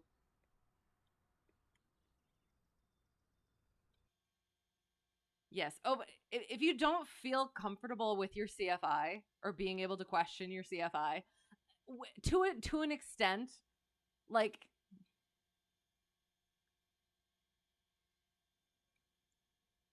if you don't feel like you can ask them, is that okay? Like, really? That might be an indication. But yeah, I mean, don't consistently like question your CFI's methods. There's a balance there. Definitely over 30 degrees of pitch and 60 degrees of bank. No, that doesn't sound right. That doesn't sound right at all. Not proud of it. No. Steep turns maneuver goes to 60 degrees. No. Mine doesn't. So private was 45 and commercial is 50. I think my DPE, when I first met with him and we went and we flew, I think he put it into maybe close to 60. I'm not sure if it was quite 60 though. So no, that's a definite. And I want to say even on the written test, that's like a thing where if it's over 30 degrees of pitch, like you said, yeah, parachute. Actually super glad that scheduling put you in with a new CFI. Excellent. Yeah. So again, my experience was different. Oh shoot, I got to take these things off before I forget them. Boop, and then I think I have to do both sides now. Oh, guess not. Where again, luckily, first instructor that I was put into contact with worked out and was perfect and amazing. But there was no scheduling except us and then renting the plane. Control the space. There. Excellent. Did I did. I hope I took the things out. Yes, I did. Okay. So that works out, but also don't be afraid to if you need to. I don't know how it works, but yeah, definitely get what you need out of it. You're paying the money, you might as well get what you need out of it. And yes, should be around 45 degrees for private. Yep. Also, it's okay to exceed those limitations for the sake of training, but not stunts. Right. And was CFI aerobatically trained? Was the plane aerobatically certified? And also, again, if you weren't comfortable with it, then that is also an issue. Gonna make you pull out your maneuver training book. It is 45 degrees and 50 for commercial. This maneuver consists of two 360-degree turns in opposite directions while maintaining the airplane in level flight and with a bank of 45 degrees. Yes. Gotta go make a call. Sounds good. You'll be back to this discussion soon. Sounds good. Good luck with your call. You're a double wrong. So, and again, so in, I guess, well, there we go. So what how I always think about it is like, so again, 45 degrees is there. Your 60 degrees is there. You never get to there. It's always here, and then it's like there. So yeah. Because 60 degrees is 2 G's, correct? Yeah.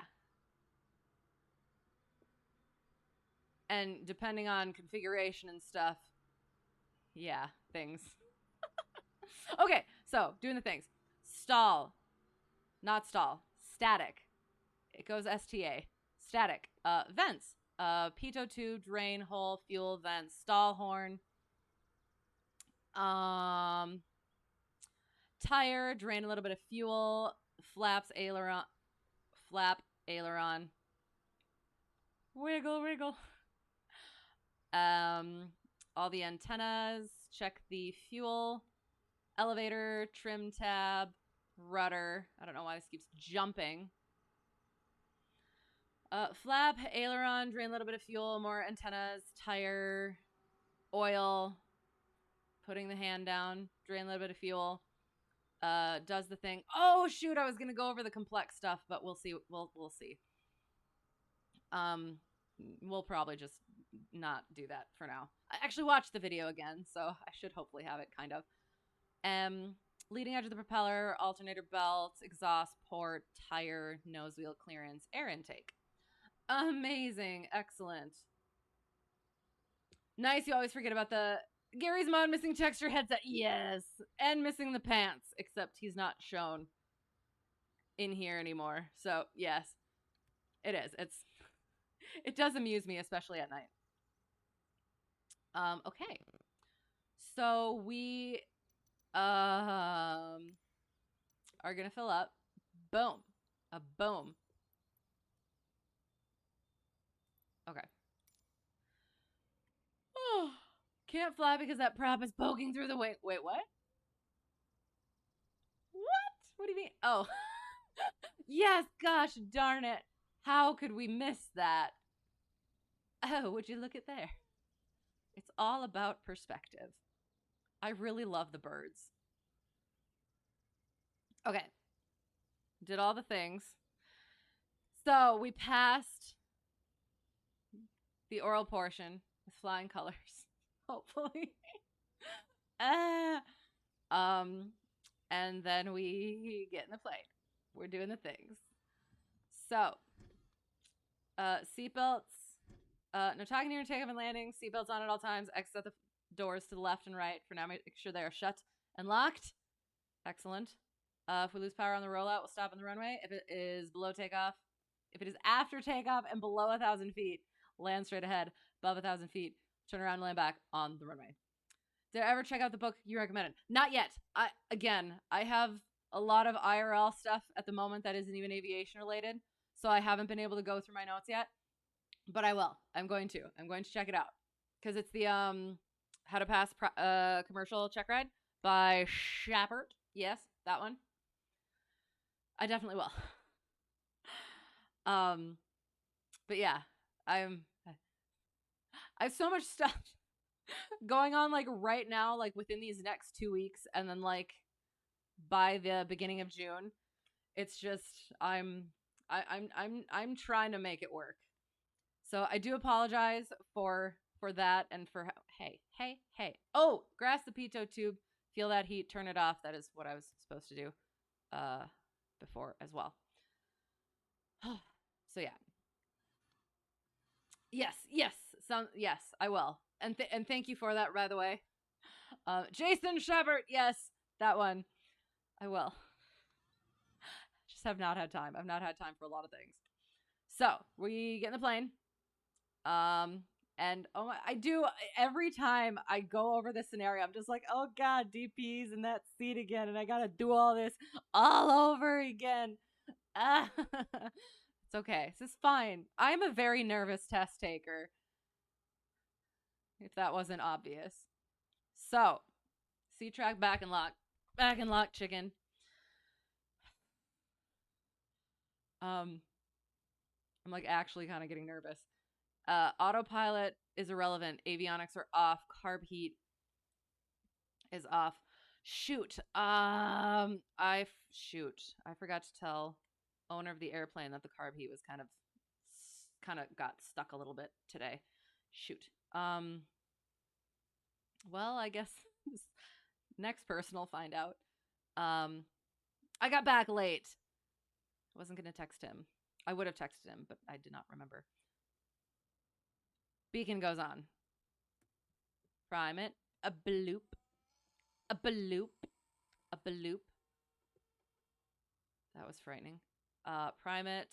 Mixture full rich. Throttle is slight. Clear left. Clear right. Clear ahead. Clear back. Wait. Clear prop. There. And then we boop, boop, and then we boop, boop, boop, boop. Oh, shoot. I can't do that. Sorry. Whee! Amazing. And remember, a good pilot is always learning. Yes. You got all your training flights scheduled to the end of May. Well, that would be nice. Yeah, I don't do that. It's basically on a weekly basis, and even oh, maybe I could fly tomorrow. Instructor, are you available? Maybe let's check. Floating cars. So nice. Excellent, excellent. Hoping by that point you'll be ready for your check ride. Excellent, excellent, excellent. Yes, sounds good. What airport taking off from? You had to step out for a minute. Kilo, India, Juliet, Delta. Boom. I'll pin it as well. We'll be around there-ish and not going anywhere else. So, oh, what, why is it doing that? There we go. Primer is unrealistic. You don't feel your wrist trying to leave your body when you push it. So, the plane that I fly in real life is actually really nice. It works. It's good. And then every other plane that I've flown has, oh, words I can't say because I'm a lady, really difficult primers. So, yes, definitely. Do I fly 152 in training? I do not. I fly 172, but from the beginning. How you doing there, plane? We'll bring that mixture back a little bit. But the plane I fly in real life is basically like this. It's this. I have a Garmin 430, and then not this one, not the digital one. Shoot, I didn't check my oil. I always forget that I need to check my oil on here. I guess we'll find out. Hang on. This one? Oh. Yeah, so I have a Garmin 430 and then one of these and then one of these transponders. But I like having this transponder now that I have this plane. So yeah.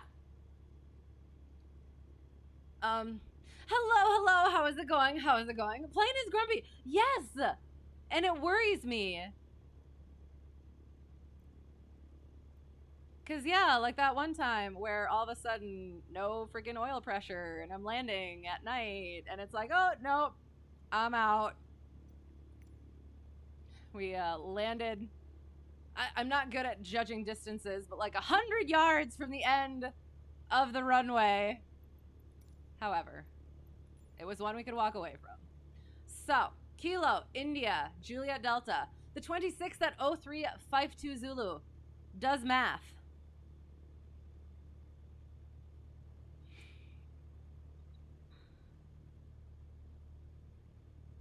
It is not the most recent.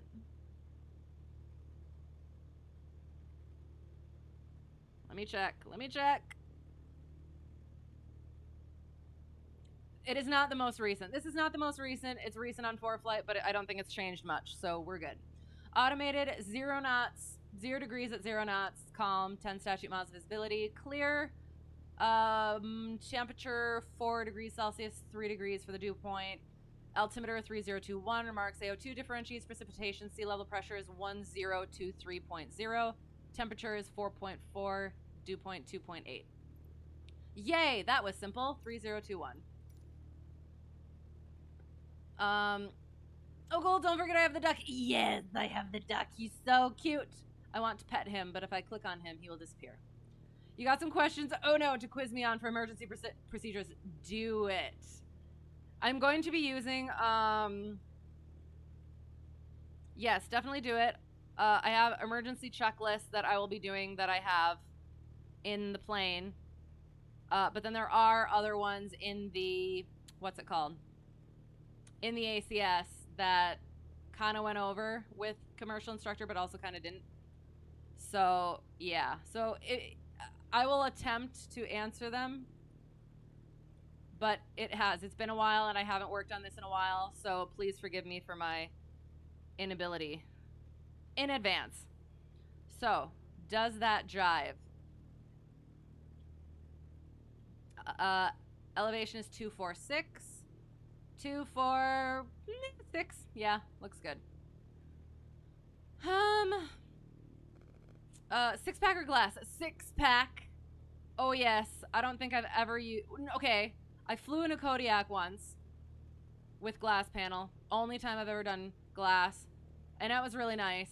However, I do like my 6-pack. You learn to fly in a 6-pack, nice. And you flew a G1000 once, and it was so overwhelming. Right, excellent. Yes, definitely. That transition is definitely interesting. Oh no, it's going up. Okay, I recommend starting in a 6-pack. Yes. Then once you start getting the basics, you can switch to the G1000. Yes, always start with the basics first, because you never know when you're gonna lose them.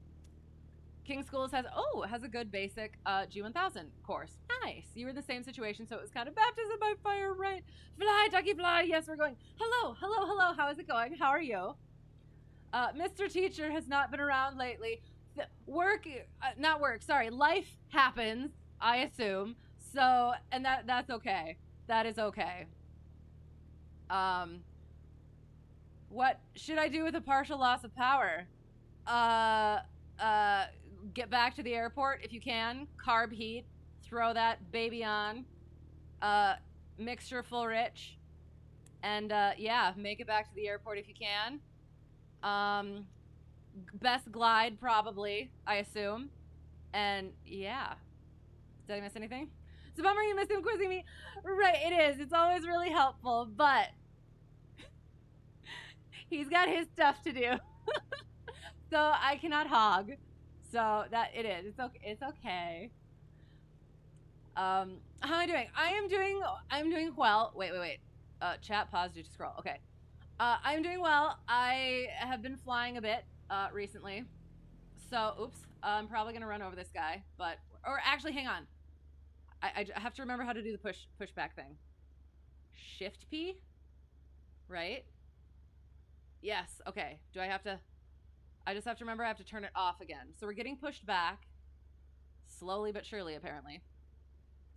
So yes, I've been flying. The reason why I was late is I want to practice. I have to practice. But also I've been trying to squeeze out a little bit more night solo hours. So again, I still want to land at my Black Hole Airport. However, the last time I actually did it at night, I couldn't get it done. So I'm trying to work back into it by doing it after Civil Twilight. So I still get that night time. It just doesn't count the landing. So if that makes sense. So I did that on Sunday, and then today I was able to go do some practicing, did some short field landings, which have been bad for some reason. I know how to do it, but apparently it's just not working. And then today I did a couple power off 180s, and I nailed them because I used the flaps to boost me down to my point. And then, yeah, I practiced landing into, black hole. So, yeah. So it's been good. I had lesson yesterday as well, and that was, again, my short field landings were ish, but, yeah. And yes, and how are you? DP is going to want to hear, I'm going to turn to the nearest airport while I'm going to anticipate a possible full power loss, troubleshoot the checklist. Right. So, I mean, I feel like I kind of said that just in like more words and probably all over the place. So I will attempt to do that better. Learn the scripted version so that I'm not. Oh, hello. I'm sorry. I'm just sitting here like pushing back at like 0.1 degrees per or 0.1 miles an hour. I don't know. Brain is mush again. Remember. So apologies in advance. And please forgive me. Wind is calm, so we're gonna take off. Probably 27 question mark. I guess we'll see what happens. Oh, I have to turn on some other things. Sorry. You're coming to fly. Sounds good. Excellent. Hello. I'm sorry. I'm very slow. I need to turn something on quick. Don't take that out of context. There it is. I need my, where is it? My taxi diagram. Procedure. Map. Excellent. Okay, so we are here. Where are we going? That is a very... I'm not going to say that. We could just go 3-6. That could be fun. It's a very long displaced threshold. So that sounds like fun. We're going to do that. Should say the main thing he's going to want to hear is, I'm going to land as soon as I can. Right, exactly. So, yes, I do believe that I had that in there. I hope. So, yeah. That was one of the things that I was like, what are you going to do when you have an emergency? You're going to call AAA. Aim your ass at an airport. Apologies for the language, but it amuses me. That's great. Yes, legit question you have. What's the definition of nighttime for logging hours as night flight? Okay, so logging for just night flight, it is after civil twilight, which is about a half an hour after sunset. So basically what I've been doing is I've just been Googling each night, and then whatever that says. We're just gonna go take off 3-6, and we're gonna check out this displaced threshold. Did I say land? I did mean take off. So yes, so logging the night flying time is anytime after that civil twilight, and then the landings have to be an hour after sunset. Does that make sense? Yeah. So what I've been doing is I'm landing at least a half an hour after sunset, but I can't count that landing as a night landing. But I can count it as that little bit of night time.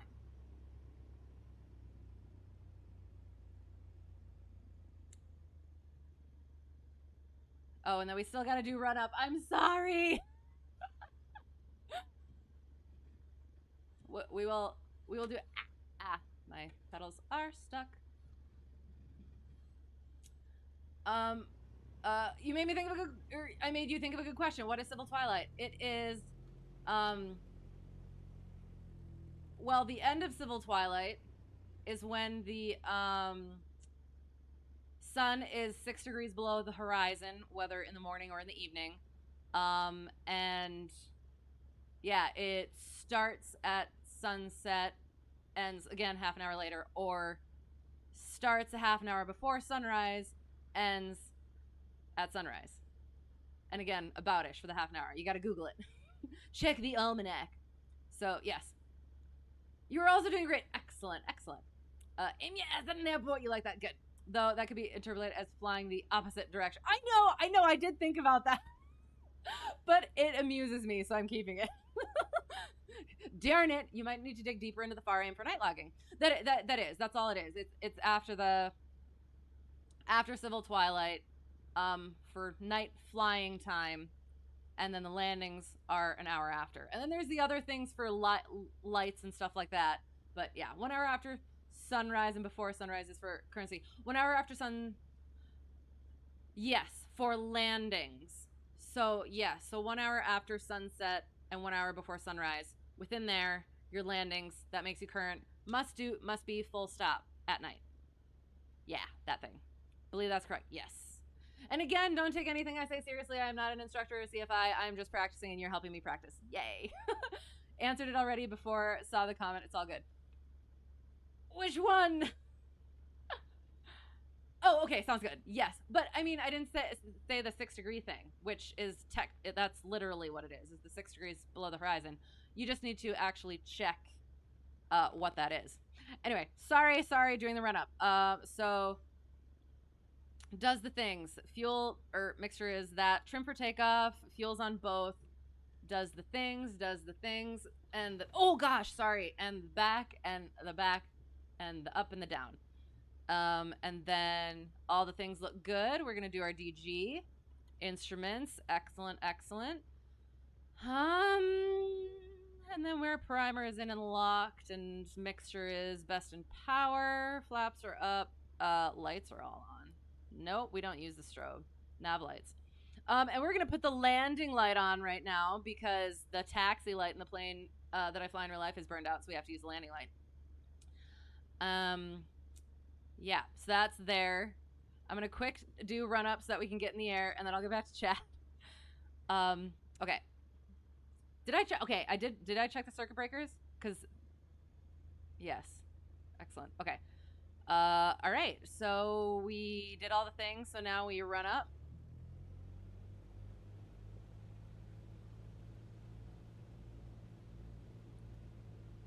Watch that drop and back. Watch that drop and back. Carb heat goes out.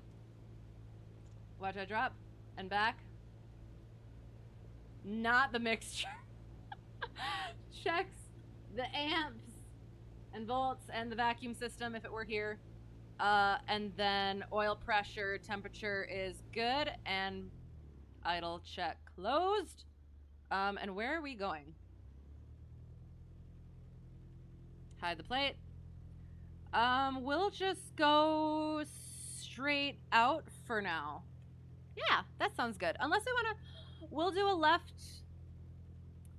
do a left downwind departure to the south, because then we'll start going towards the ocean, and that'll be fun. Okay. So, where are we? Wyndham traffic. Cessna Hotel Tree 1 Delta 1. Yeah. Wyndham traffic, Cessna Hotel Tree 1 Delta 1. Departing 36, left downwind departure to the south. Wyndham. Okay. For landings, you thought you only had to do full stop if it's a tail dragger. You also have to do full stop if it's a tail dragger. But in order to be current for night landings, you also have, 2,700 feet remaining. Those also have to be full stop. Look at this long displaced threshold. Oh God, why are we so close? Look at Ducky. He's having a great, oh God, time.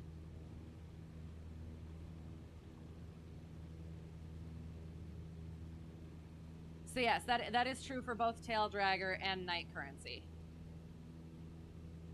So if you do your landings at night to a full stop, that counts for the daytime. But if you do like 3 touch and goes during the day, that does not count for at night. Yeah. Because it has to be at night. Oh, and if you do 3 touch and goes at night, that doesn't count. So, yeah. The Civil Twilight one. Oh, yes. Am I on VATSIM? I am not. I would like to get back onto VATSIM, but since I'm just going to be doing maneuvery weird stuff, I don't want to mess with...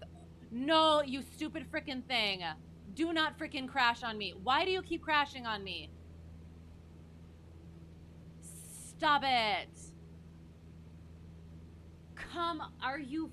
I am going to start spewing profanities like a lady.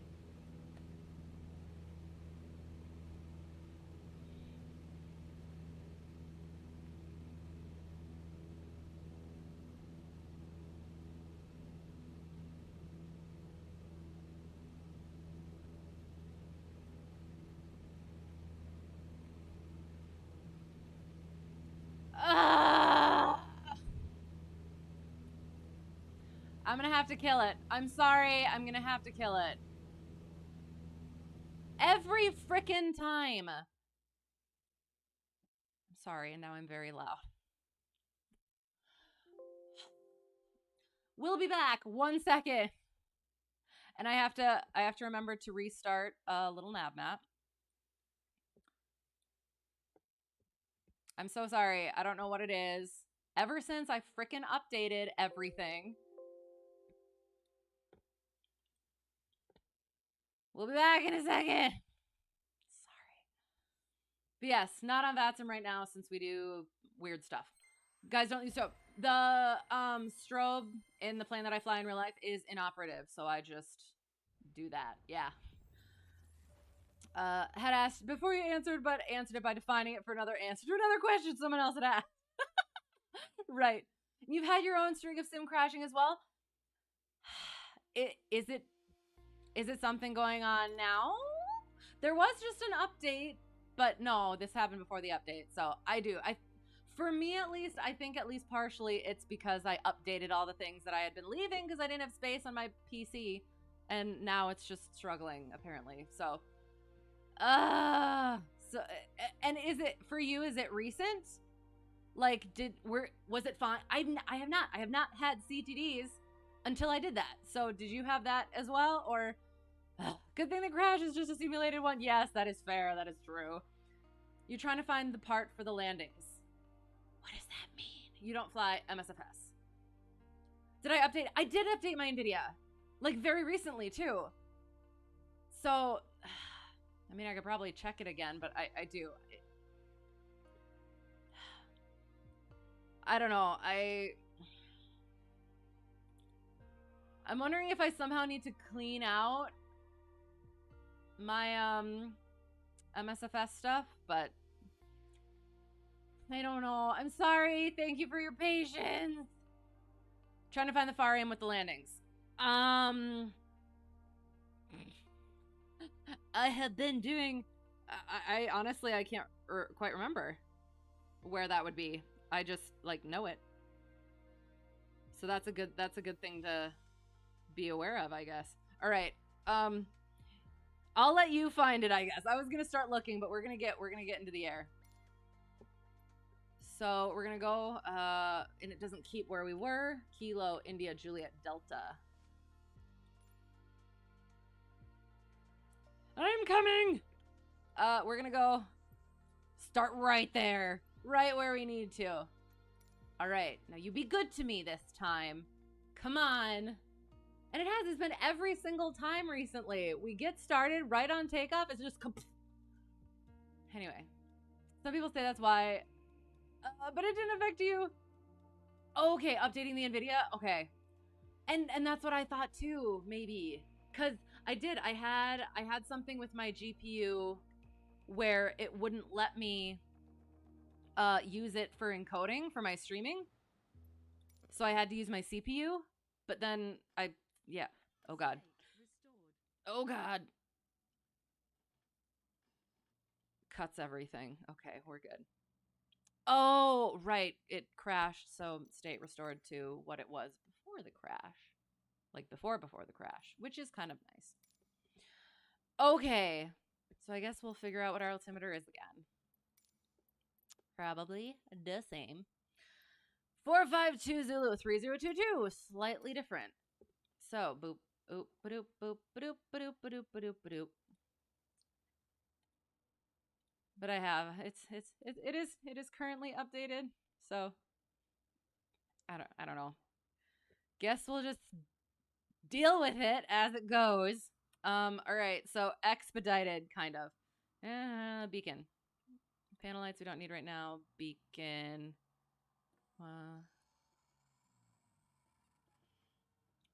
Go slight, go left, right. Oh God, hang on. Let's unchock the thing. We could also hang on. Let's quick check our oil. I'm pretty sure it's probably fine, but just to make sure. Yeah, we're good. Unchocks it.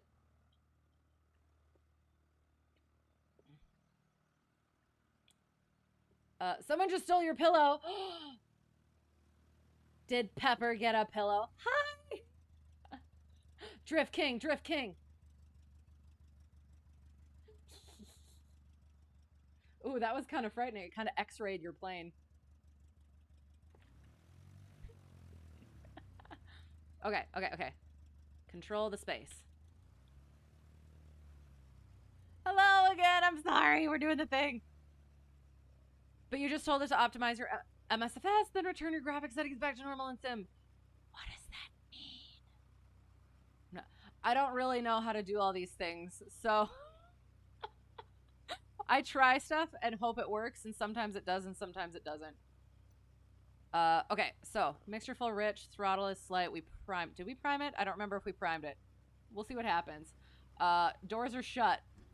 Doors are shut. Clear left, clear right, clear ahead, clear back. Clear prop. Okay. Slight.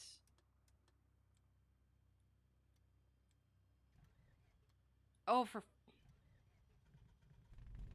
Excellent.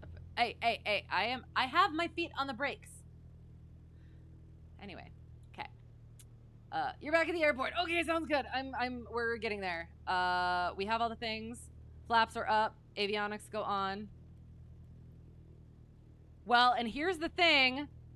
The last time this happened, actually, I think it's fine. I think I started at the end of the runway rather than at the, on the ramp. But when I started at the end of the runway, it killed my oil pressure. So we'll have to keep an eye on that. It also took away all my freaking fuel.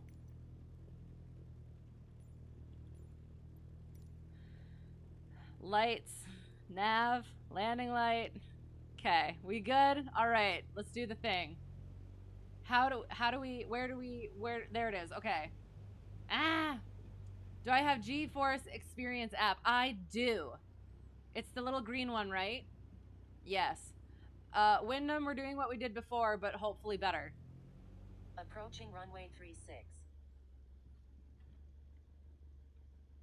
Entered runway 36. 2,700 feet remaining. Thank you, Preflight.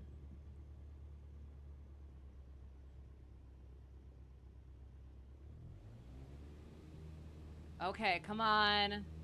Stop. Don't do that. Okay. Ducky's ready to go. Do not frickin' crash. We got this now. All right. All right. And it is. It's every single time. The first time that I take off, right after takeoff, it crashes. And now, looking okay. And we were there, 46, so 946, we can start turning. Why am I hearing strange things? I don't like it. Why is my oil looking questionable? Oh, for the love of God. Guess we'll find out. We might have a real emergency. Wyndham traffic, Cessna Hotel Tree 1 Delta 1. Left downwind 36, departure to the south. Wyndham.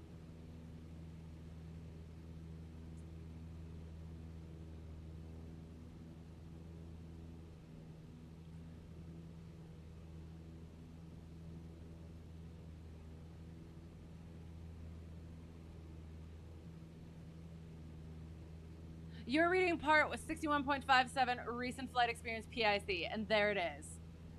Oh God. Was I correct? I hope so, because that's the way I learned it.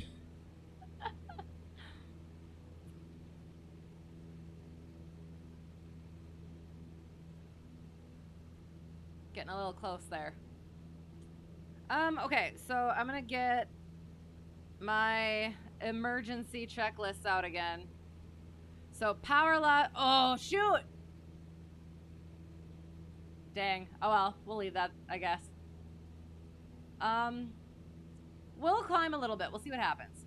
Unless within the preceding 90 days, that person has made at least 3 takeoffs and 3 landings to a full stop during the period of beginning 1 hour after sunset and ending 1 hour before sunrise. So yeah, so that's why in the writtens, those questions and that studying, if you're not night current, how... So say the sun sets at 1700, how long can you... Or what's the latest you can land with passengers if you're not night current? It's 1659. So, yeah. We'll start here. We'll kind of figure out what we're doing. which is definitely what you want to hear your pilot say. Okay, that's looking a little better. All right. Nosing down, nosing down, nosing down. Doesn't it give you an option to optimize all apps? Potentially. I will have to look into that. Thank you. Oh, God. Yes, I don't know these things, so I appreciate you bringing them to my attention. I should probably write that down. I'll put it in a note if my frickin' trim button would cooperate. Also, Civil Twilight is just bonkers, right? They need a better rule for that. I'm starting to kind of get it, unless you're getting into, like, the lights and stuff. Then I'll have to kind of have a think about it. But yeah, it's literally just Google, find out when Civil Twilight ends, and there you go. There's your nighttime. Back. And hello, how's it going? Oh God. Oh, it does, but you don't really trust it? You would do benchmarks, but you have a feeling there might be an issue with the aircraft. Oh, no. No, what do you mean? Like with this air? No. But that's the thing. Literally nothing is different or was different that I did except for having updated all of the things that were available, like all of the world updates and aircraft and whatever the other things were. So I feel like it's just that, and for some reason my PC is just not having it, which kind of makes me a little bit nervous. I'm wondering if I need to do something with my like CPU. I don't know how those things work. Because I've had this for like 3 years now. Maybe 2 to 3 years. I don't know. You have to get the timetables from the Navy dump. Right! You can't really make any judgments. You would like to see a crash dump log. And what does that mean? So like, whatever the logs of the crashes. Ew. There's like, well, I guess, yeah. It's kind of places to land, but also kind of not. We'll see what happens. No, like to solve the problem, then you return. Oh, your settings to my preferred in sim. I have no idea how that stuff works. So, okay. I will. I'll have to look into it probably. But for now, we'll probably just have to like take off once, crash, and then be good for the rest of the day. So I appreciate the ideas and the help though. We'll figure it out at some point. You're getting to sleep. Sounds good. Oh no. Sleep well. Hope to see you again soon. Always good to see you. Crash dump log is when the simulator crashes. It dumps the error log, so it can be troubleshooted. Oh, that would be nice. Yeah. I wouldn't know what to do with it though. Okay, so so power loss in flight. Oh God, should we just do it? Are we just gonna go for it? All of a sudden he's like, power. Okay, so carb heat, pitch for best glide. And then we look at where we are. Are we near an airport? We're nearish a private airport. Will I be able to find it? Is the question. Pitching for best glide. And then we troubleshoot. Mixture, throttle, carb heat, pitching and trimming for best glide. And then fuel, mags, primer. Primer's a big one. I mean, yeah, oh, no. Stop it. We're aiming for this potential private runway, but also that road potentially.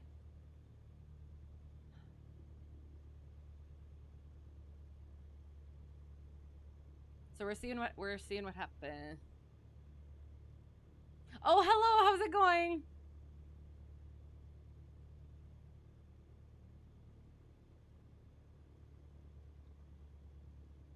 Oh, but you know what? So apparently this thing is right across the road. So I feel like I might see it, but it's like right in some trees. So I'm like, do we really want to trust that? Do we really want to? Oh God, are we committed, or should we just do the road? Question mark.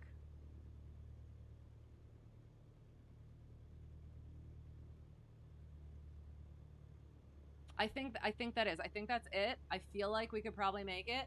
What is our wind?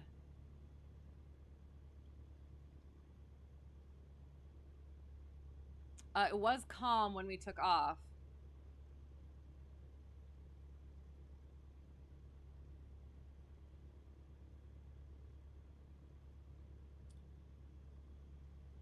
All right, so we're at 2,000 feet. Coming up on. And I think it's that right there. So do we think we can come around, or should we just be...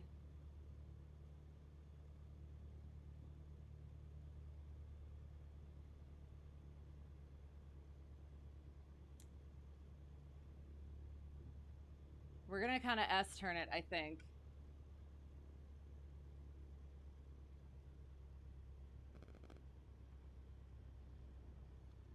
Oh, don't do that. Don't do that. Don't do that.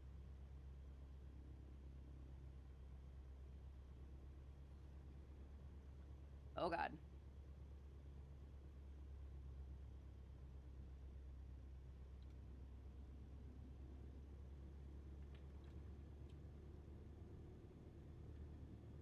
And we're going to slip it.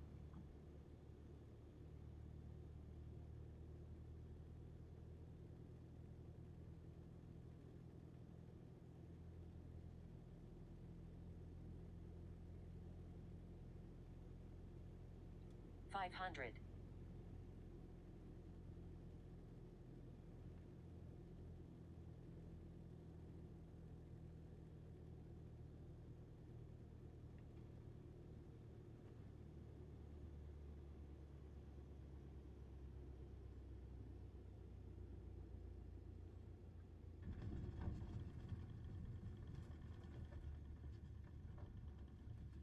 Ah!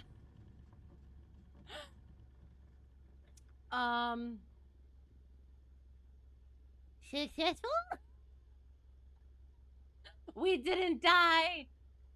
So I guess, yeah, we did the thing. Sorry, I was like completely focused on making that. I knew I was very, very, very high. But also, I think it probably would have been better for me to do a 360 and back in. I tried to just kind of like go like that and then back in, but it didn't. I don't know. It was weird. And I slipped it in. Oh, hello. Sorry, I'm in the way. Um, I definitely slipped it potentially more than I should have, but at the same time, it worked? Question mark. So, I guess. Yeah, it could have been better. But we did the thing. We found our spot, and we picked it, and it was good. Potentially could have done the road instead just to make sure, because this was kind of a you gotta nail it. But yeah. Anyway, sorry. Okay. Once the plane, although this plane once got an engine failure when you were flying with Nocturnal on takeoff in the sim, really? Oh, and that's the thing. Okay. Ooh, shoot. Because the first thing on the check, well, okay, and we should probably actually go over the checklist. So, power loss in flight. Best glide is 80 miles per hour. Carb heat goes on. Note the wind direction and velocity. Forgot about that. Pick landing site, initiate approach. Did the thing. Mixture is full rich. Did the thing. Had it at it. Fuel selector, we checked it. Fuel primer is locked. Magnetos, checked them all. Master is on. Got them all. Oh, and the fuel selector, note the gauges. Try repriming, apparently is a thing. If no restart in time permits, maintain best glide, squawk 7700, declare emergency. Fuel selector goes off, mixture fully and idle cut. I always forget to do that part because I'm always focused on making sure I make the landing. So yeah, Seatbelts and harnesses, flaps as needed. We did do flaps. Full flaps when the field is assured. It was a little questionable there. Master mags off, forgot to do that. Unlatch doors and protect the body. Yeah, so I guess that's kind of, I think that's kind of like my mindset is like, I'm going to make sure I make this landing so I don't think about not making the landing, but there's always something that could go wrong. I remember hearing a story about somebody who would have made a landing, and I think they were okay. I think they lived at least, but they came in and they landed and they got caught on some barbed wire and it flipped them. So, I mean, it's nice that this was an actual airport, so you know, hopefully, that it is good, but any other option, you could have obstacles and stuff like that. Intuition tells me there is a conflict when the aircraft leaves ground effect. Oh, interesting. Could be resources competing for each other. Interesting. Okay. But like you said, it's all speculation until the log is shown. Right. That sounds potentially. I'll have to be noting that a little bit more. A, B, C, D, E checklist. You're right. I have to get into that. Yeah. Flow. Right. What road? The road that was. So I was looking at the sectional. Here, I'll see if I can put it up quick, actually. Sorry, 1 second, I'll find it.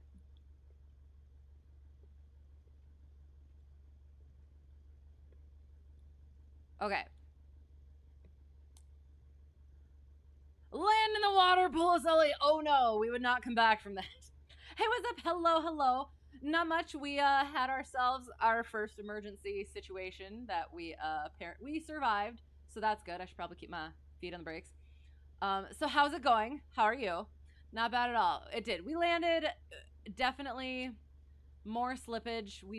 We were high coming in. Definitely fast, but we did. We made it. Who's flying with us? CRJ 2003 is flying with us.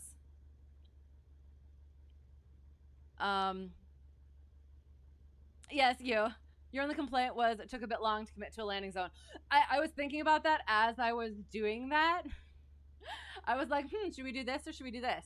But I think I was kind of committed to it, but I was also kind of considering what DPE might think. But yeah, definitely just kind of. Well, okay. So the one thing that I think I remember is that you can switch once. So don't keep switching. So like if you pick a spot and you still have the altitude and you see something better, you need to be able to switch. But don't keep switching because then you're just going to screw yourself. So we were, where were we? Hang on. We're very near the coast now. We've been hang on. Where the heck are we? We're way up here. Okay, so we are about. We started here. So around here, hang on. Right at this obstacle, we pulled our power. So I was like, okay, best spot to land. And I was noticing earlier there were a lot of trees. And I was like, okay, I think I can make it to here. This is the closest thing is like if you have an airport or a private strip, whatever, you know there's not going to be any obstacles. So that was my first thing is we're going to go there. It was surrounded by trees. So I did have that moment of, yeah, whether or not we should commit to that one. But like I said, there was that road there that if it looked kind of sketchy, we could bop over and potentially make.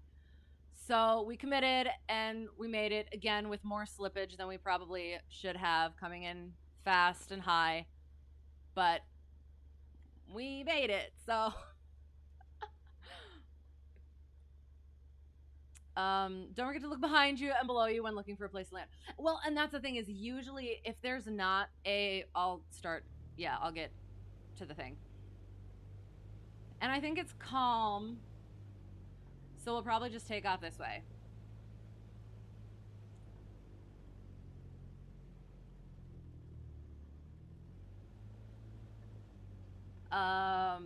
Is that water? So I should avoid that? I can't tell.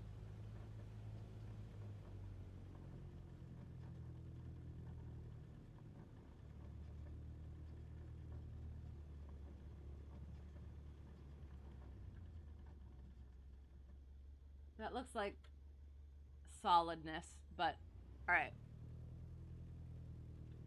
So yes, so the one thing is usually when there's not other airports around, I immediately am looking for fields or roads or things like that. But since we had that nice private airstrip right there, I didn't look for anywhere else. Plus, like I said, when we were flying, I was noticing that there was like just a lot of trees around and not really a whole lot of good places to choose. So I did. I kind of like half committed to full committed to just the the available private airstrip. Your beacon stopped working. Oops. Oh no, I can't. Oh, there it is. I think it's going. Did you have to do something to it? Or did you do something to it? Soft field takeoff? Sure, we'll do a soft field takeoff. Hang on.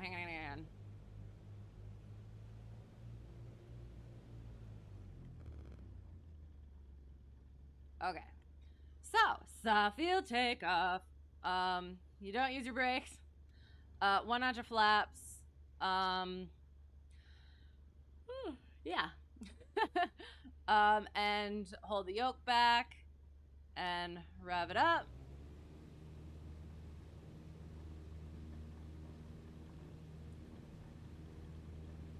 Oh god.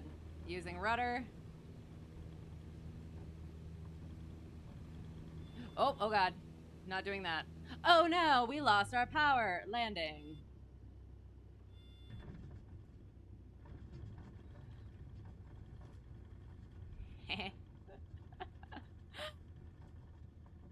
We'll do a proper soft field now. The first thing on my checklist is power loss immediately after takeoff.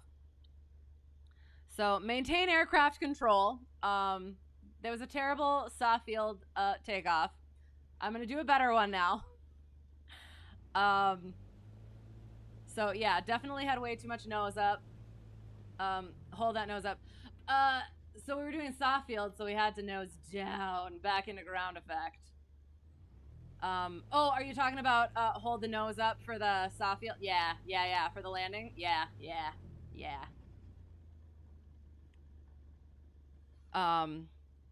Oh yeah, fuel selector off, mixture fully, flaps down. I didn't have all of that time. So I guess we'll see. We'll see what happens. Otherwise, we'll move on to the next emergency thing. So again, going like that. So again, holding that yoke back.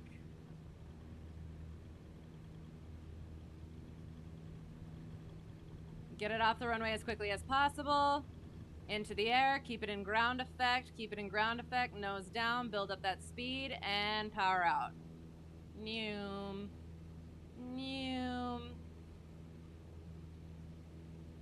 When you eject, you want to hold the nose up on soft field so your nose doesn't... Right. At the time, I was just trying to not stall the thing. So again, that's why maintain aircraft control is the first thing on the checklist. No, you didn't do anything, you know. Sorry. Ducky is displeased, apparently. We will not expedite our ascent. You know, but the switch is on. Excellent. I wonder what that was. So we're good. Flaps go up. Amazing. That was, yeah. Okay. Yes, for your beacon. And it was going when I looked at it. So I don't know what happened there. That is strange. You didn't do circuit breaker or anything? Because apparently those work on here. My fuel gauges weren't working once.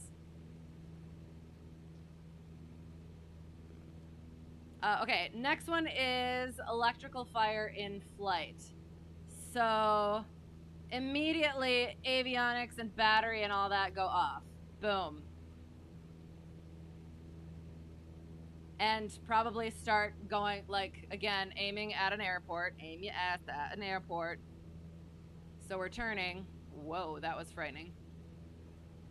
And hopefully, well, okay. Hang on. Was that engine or electrical? Electrical we're doing first. So yes, all of that stuff is off.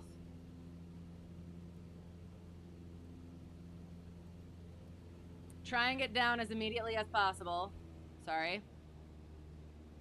But hopefully if it stops, we can hopefully make it to an actual airport. So we're gonna pretend that it stopped.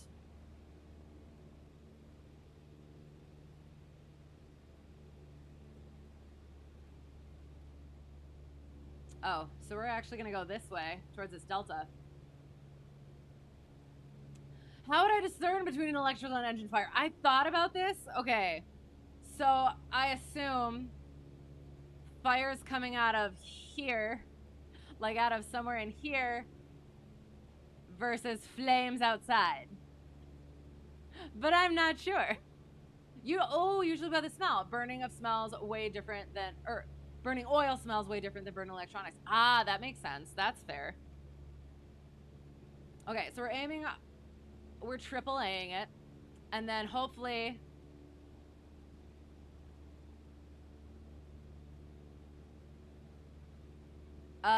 it went away. Again, I think this might be a smoke versus a actual fire sort of a thing. Because if it's a fire, I think you probably want to just like get down, emergency land, regardless of where you're at, kind of thing. So then we would just kind of aim back towards the private airport. I'm gonna have to go over this again. However, so yeah, so I'm not quite doing what we should be doing.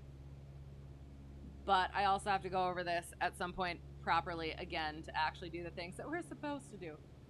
Also, fire usually comes from the panel versus the engine. Right, okay, that's what I was figuring. That was one of the things I was figuring is versus here versus over there.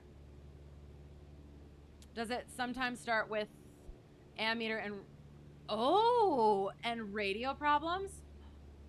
Interesting. It can, but usually the circuit breaker will pop. Which is another thing. If the circuit breaker pops, don't put it back in. Get on the ground first, and then do it. But that's interesting with ammeter and radio problems. That is good to know. So yeah, so we're going, and the other thing is, so then if it stops, and we're able, and we can, then we cycle things. We turn everything off. We got everything off. And we turn it back on. And if it starts again, we turn it back off. And we just do our thing. But if it doesn't start, then we cycle things. Is it our nav lights? Guess not. Is it our beacon light? Guess not. Is it our landing light? Oh no! Oops, shoot. Ah, keep that off. And hopefully our avionics button didn't turn this on. And then hopefully we still have our radio. And then if we can...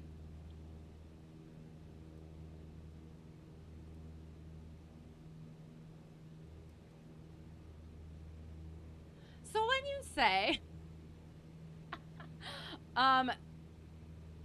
ammeter and radio problems. So like... when you cycle, hang on. Do you do both the battery? Okay, so it's master on. So it's your alternator and your battery. And then you put the things, hopefully, that you... Well, you know what? We're not going to stress it. We'll have our radio on so we can make calls. But other than that, we're just going to, yeah, do that. Oh, and open your vents. Open your vents. Get the smoke out. That's another one. Yeah, do that. If I were to open this window right here, would it kill it? I'm just not going to try it. We've already had a crash. Yeah. Okay. You follow the rule that if the breaker pops, you reset it once. And only once! Or if it pops, check for smoke or indications of fire, or if it's non-essential, you can leave it off. That's fair. I will have to talk to instructor about that, because we haven't gone over this stuff in a while. So, actually I haven't gone over this stuff with this instructor at all. So, guess we'll find out. Okay, so your beacon breaker seems to have been out. Oh, interesting. Oh no, are you gonna reset it? Or did you reset it? Uh-oh. My alternator just grenaded. Oh no. I guess I'll check that. Oh no, it's not charging. Whatever will I do? We'll turn off non-essentials. The plane keeps running. I have actually had this in real life. I was on a long cross-country flight with instructor, and all of a sudden, yeah, he's like, oh, it doesn't look like the battery's charging. I was freaking out because we still had to get back. But yeah, it wasn't charging. We cycled some stuff. I did a no flap landing. That was fun. We still had stuff, but just as like precautionary or whatever. And yeah, so you have, I think I've heard like half an hour to an hour of battery life, but I usually go like just half an hour because you never know how old the battery is and stuff. So just, oh, so with VFR, it's kind of, in IFR conditions, that constitutes potentially an emergency. VFR, some planes fly around VMC, VFR, or visual flight rules, without any of the stuff anyway. But it's probably a good thing. It could be a sign of other issues. So yeah. So watching your your ammeter, keeping an eye on that. Checking the stuff, cycling the alternator, and yeah, if nothing else, then you leave on the essentials and you go land somewhere where you can fix it. So yeah. You just reset it once, as you've learned. I guess we'll see what happens. Do I know the light gun signals off the top of my head? Oh god. Steady green is land. The flashing green is come back for a landing. Flashing red-green is exercise extreme caution. Flashing red means, what's the word? Airport unsafe, go somewhere else. And red light is do not land, I believe. And then white doesn't mean anything in the air, I believe. I'm going to have to look at that again, though. Here's what you would tell DPE. I wouldn't count on more than 30. Yeah, 30 minutes of usable battery. That's fair. The G1000 gives you a big warning if your battery fails. Well, that's nice. No, and that's one of the things is this was back after I got my private certificate. So last year, like within it, like at the beginning of this month is where I had the long cross country and alternator failure. So I was still pretty new to this stuff. I'm still new to stuff, but since then it really helped me having that in the back of my mind, remembering to keep that in my scan when I'm making sure things are good. So yeah. Steady red in the air means give way to air. Yes, that one. So yeah, it's like you're not the one coming into land yet. So, but, and that's one of the things is, where am I supposed to be looking? Cause yeah, that would be something that I would want to. I want to look at a like a video or something to see where I'm actually supposed to be like looking, and what that actually looks like. Because I've only seen it in the book things. So flashing red means don't land. Right. Right. So okay. So steady red is give way to aircraft. Flashing red would mean like somebody's on the runway or something is on the runway. Next time I'm in controlled airspace, request. Ooh, AGC to see the light gun signals. Ooh, I'm not usually in control in controlled air. Well, not. I usually don't have a control tower, but usually coming from the tower. Okay. All right. Interesting. I will have to look at that. Thank you. Okay. What is our next one? Did I turn? Oh, hang on. There. Okay. Engine fire in flight. We cut all the things off. We 45 to, oh shoot. Actually, I didn't want to do that. We're gonna simulate this. I'm not gonna do that during Checkride. Completely cut the power. So steep bank, fuel goes off. Carb heat, question mark? I'll put carb heat because like for simulated whatever. And we're looking for probably a spot to land. Hopefully this puts the thing out, but otherwise we're gonna not land on the houses. We're very near to the airport, so maybe we can come in for a landing. All right, so hopefully we got the fire out there. So we're gonna limp our way back to the airport. Yeah, so fuel cut off, mags off and stuff. I guess we'll find out. I'm gonna try and get us into best glide because we probably don't want to restart the engine.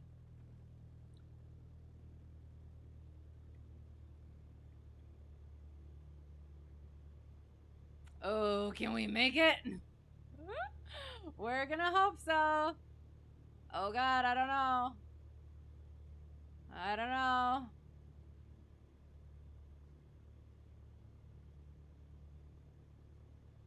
Do they have lights in sim? I would assume not. Unless there's like a way to do that. I feel, oh God. Okay. We have some other options if we need to. Because I'm trying to think, where are we? Oh, we can, we're going to try and land on the long one. So we're going to go like this, but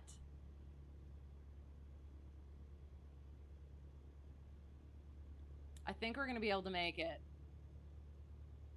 Famous last words.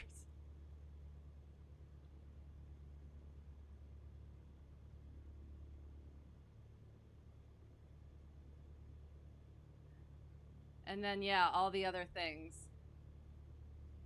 And now it's, oh God, I haven't done this to the right. So this is going to be, questionable. So we're going to see what happens.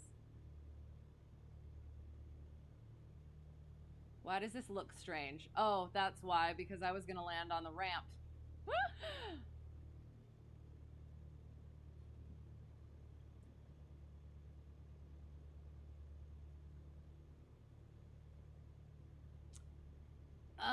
Flashing red means don't land here, stupid. Yes, right.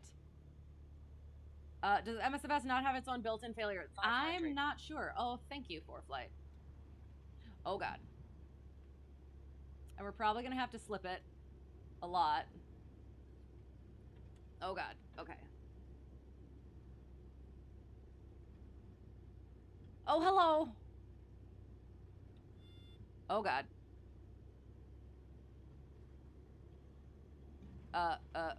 Cross controlled. Oh God.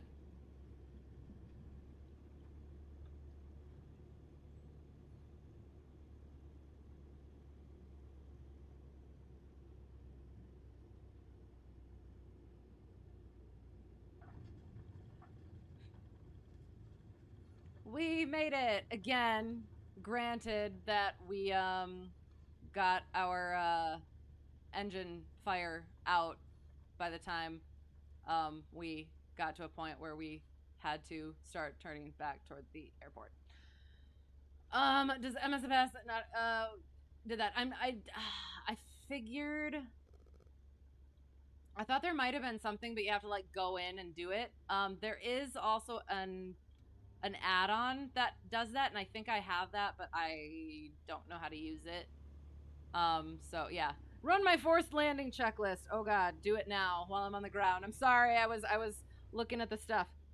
So yeah, so the mixture, full lean, idle cutoff, fuel selector off, master switch. Oops. My home airport is grass, so this plane likes grass. It's good. It's okay. Oh, airspeed says 120 miles per hour, or as needed to extend. Oh, okay. So again, we'll go over it properly. Engine fire in flight. Mixture is full lean, idle cutoff. Fuel selector goes off. Master switch goes off. The cabin heat and air both go off. So that's good to know. And remember. And then airspeed 120 miles per hour, cabin heat and air off except for the overhead vents because they're to the outside. Airspeed 120 miles per hour or as needed to extinguish. So that's what we were doing in the emergency descent, is getting to that hopefully 120 miles per hour to hopefully extinguish the thing, and then we made our way to the airport and landed. So hopefully. It has some like engine fire and failure, and you think also hydraulic. Oh, interesting. Very nice. Also, so I think the left brake, for some reason in the plane that I fly, just does not like to stay good. So as we were landing at one point back at my home airport, all of a sudden we were trying to brake, and oh no, the one wasn't working. So luckily we were able to aerodynamic brake, but then we had to like be able to turn properly. So yes, we used rudder, but also sometimes you need that toe to really get it to where it needs to go. So yeah, and there was lots of pink coming out of it, and yeah, so that was interesting. So starting the engine, and then you see a bunch of flames come out from the exhaust and smoke. Oh, what do I do? So I'm starting the engine. All the things go. You keep cranking, but you turn everything on. Wait, no. I think, is it mixture cutoff, but full throttle? I'll have to look. So you continue cranking engine. If it starts, you run it for a few seconds so that it gets the, it bloofs the fire out through the exhaust, right? Kind of, that whole thing. And then you shut it down. If it doesn't start, you mixture cut off and fuel selector off, full open throttle, continue cranking the engine for a few seconds, master and mags off, and get the out. Boom. That's what that one says. Yeah. The next one is icing. So, I guess we can take off again and try and, oh God, should we throw on some IMC? We could do it. So you're trying to suck the flames back into the engine, right? Hello, how's it going? How's it going? Yes, you're trying to suck the flames into the engine. Whoa. Want to run the engine at high RPM for a few minutes. Right. If it doesn't start, cut fuel flow and evac. Yeah, and again, so mine has its, oh God. Approaching runway 27. Thank you, Preflight. Mine has its, thing. So always check your POH, and be aware of emergency procedures for the plane that you fly, because they could be somewhat different. Yeah. All right, so we're just gonna bop up for a second. I'm trying to think if we would be able to get icing or not.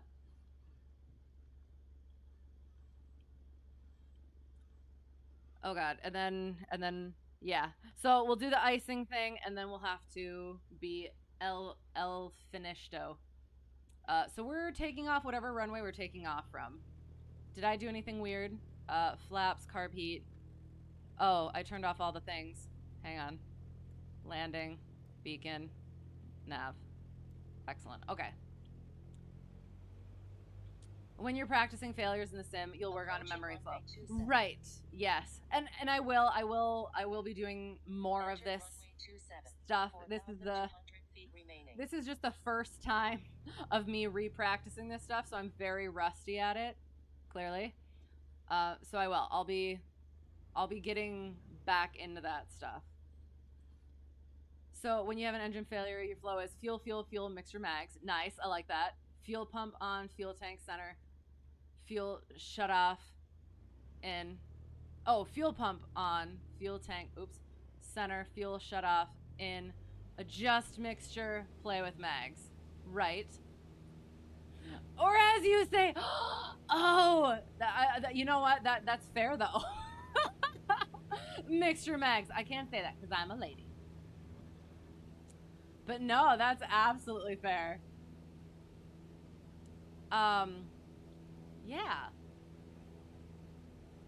I'm trying to figure out how, like, to see if I can do this.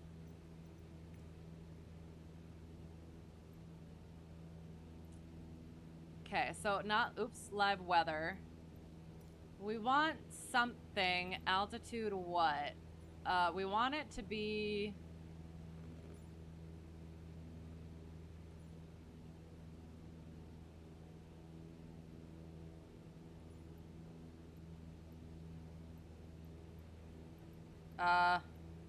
sorry, I don't know. There we go. Or, hang on. We'll try that. Oh, okay. Are we getting into it, or am I just misreading this? Oh my god, look how pretty it is, though. Oh my god! Okay, sorry, hang on. Look at... Oh, why can't I see your tag? Hang on. There! Why was that not on? I still can't see you, though. Well, okay. But look at... Oh no! That was frighteningly skeletal. Come back! Again. Like... This. This is how you stay motivated. Oh my god, it's gorgeous.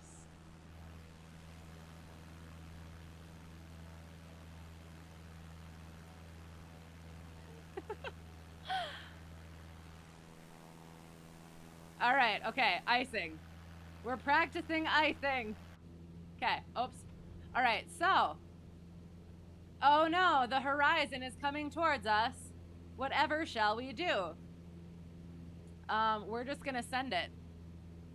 So, oh, hang on. So, we start going into a cloud. Oh god. We standard rate that turn. Oh god. Standard rate that turn. Standard rate? Where's my standard rate? There it is. Standard rate that turn. We 180 degree that thing. And if we think that maybe we got into some of it, we can carb heat it and we pitot heat it. Oops. Ah, gosh darn it. That's the panel lights. Oh, nope, that's the pitot heat. And then we run fast and far. And depending on temperature, oh god. Depending on temperature, we either go up or down to get out of it. So we can ask about cloud tops if we need to. That's only going to be from like pyreps. So yeah. So if we've already got ice, we need to get out of the moisture and into heat. Yeah. It's pretty, but it's deadly. Sure, but that's why you take precaution. And then, okay, so yeah, so we did that, and then for spatial disorientation, I guess, which we could do by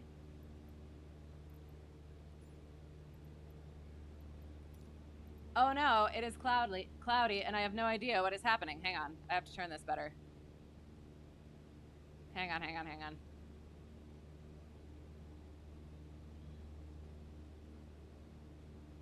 Nope, that's not what I wanted. Nope, that's not what I wanted. Gosh darn it, hang on. We rely on our instruments while we try and figure out how our panel lights work. There we go. But I want this off. Where is it? There, okay. And now get out of this unusual attitude. Oh, that's something we could quick do. Should we quick do unusual attitudes? We could do that. That could be fun. Okay. So, yeah, landing light is kind of freaky looking, to be honest. So we're gonna turn that off. And then we make our way back to airport. So we, again, focus on our instruments. We follow our stuff. If you flew into IMC and got ice, you would declare an emergency. Oh God, hang on. Getting myself into unusual attitudes that don't need to be. So we're gonna try and get below this cloud since we can see it. Oh, is that our airport? Tis our airport.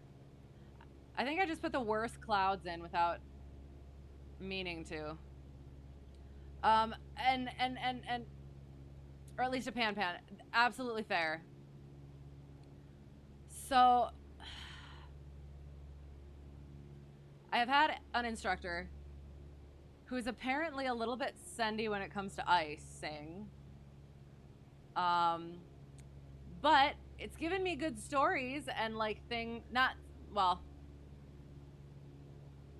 stories, but like things to think about when it comes to those sorts of things. So yeah, because there's like the light, the moderate, the severe, and also the Logan Flood story is very good when it comes to icing as well. So yeah, if you wanted to check that out, it's a good one. So yeah, so we made it back to our airport. Excellent, amazing. We're gonna go up and there's a switch next to pitot heat. Oh, right, for the panel, right. Got it, yeah. We're gonna turn the weather off though, so that you guys can see the unusual attitudes that I get myself into. Live weather. Real time, not real time. Although it's gorgeous. Thank you, by the way.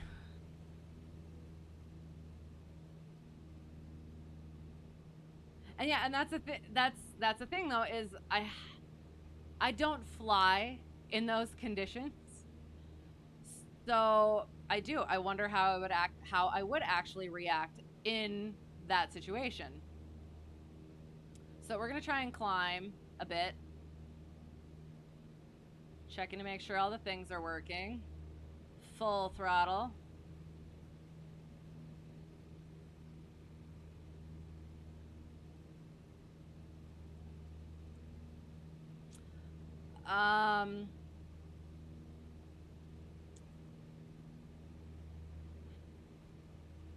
So yes, we'll do some unusual attitudes. I think we'll try a power off 180 or 2, and then that's it. We'll try to nail it. But I've gotten some practice in real life, and I feel a little bit better about them. But just in the sim, I just might not be able to make it work. And that will conclude our emergency maneuver practice. At least the first part 1 for mock commercial check ride.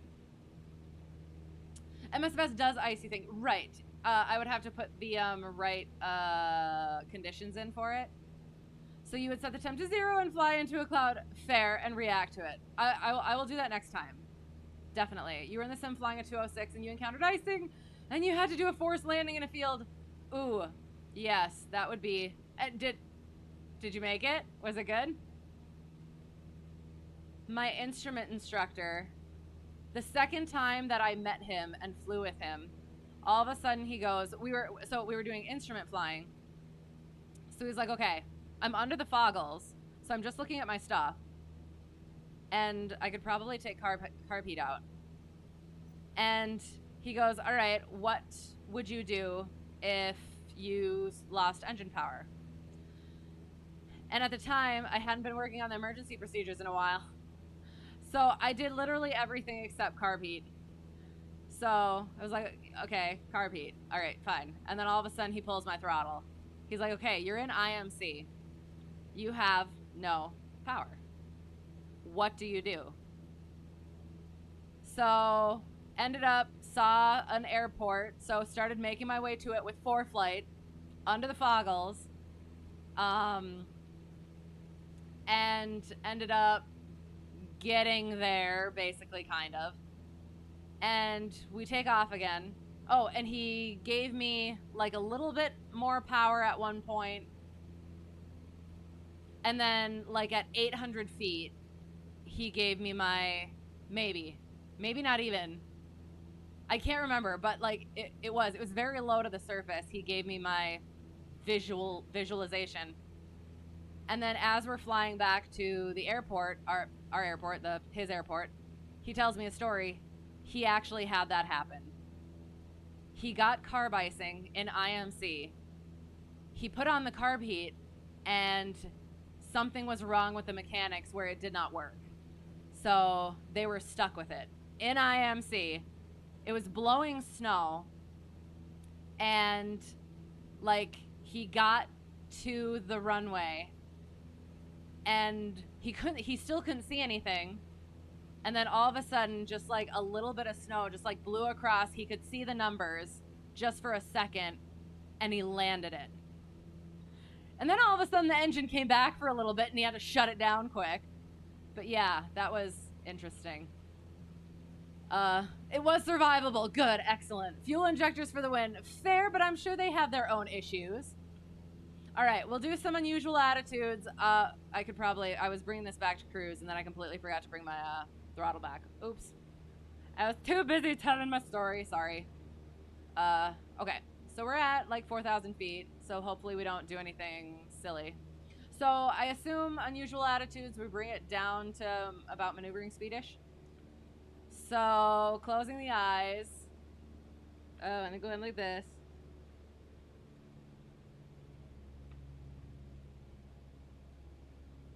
And recover.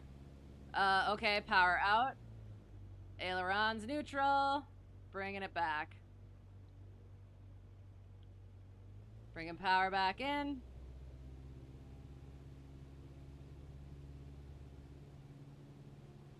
Nailed it, I guess. All right, maneuvering speed. And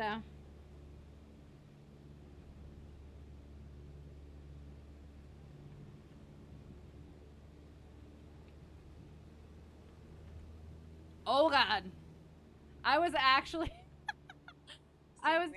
Sync rate. Thank you, Preflight. I was trying to do a nose high unusual attitude. And then apparently I did something.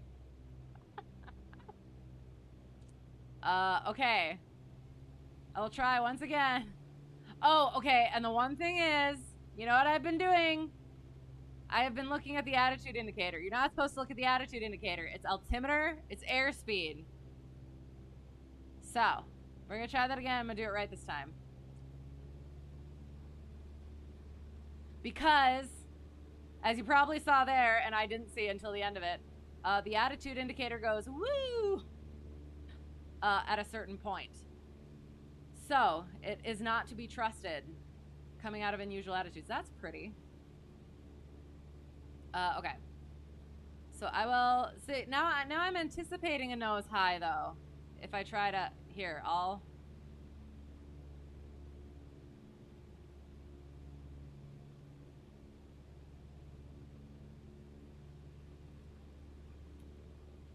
That didn't work at all. I'm trying to do the thing. I'm sure I look like charming. But, I mean, I guess this doesn't do anything because I'm not actually in the plane. No! No, no, no, no, no, no, no! Are you freaking kidding me? And I was just about to do a nose high!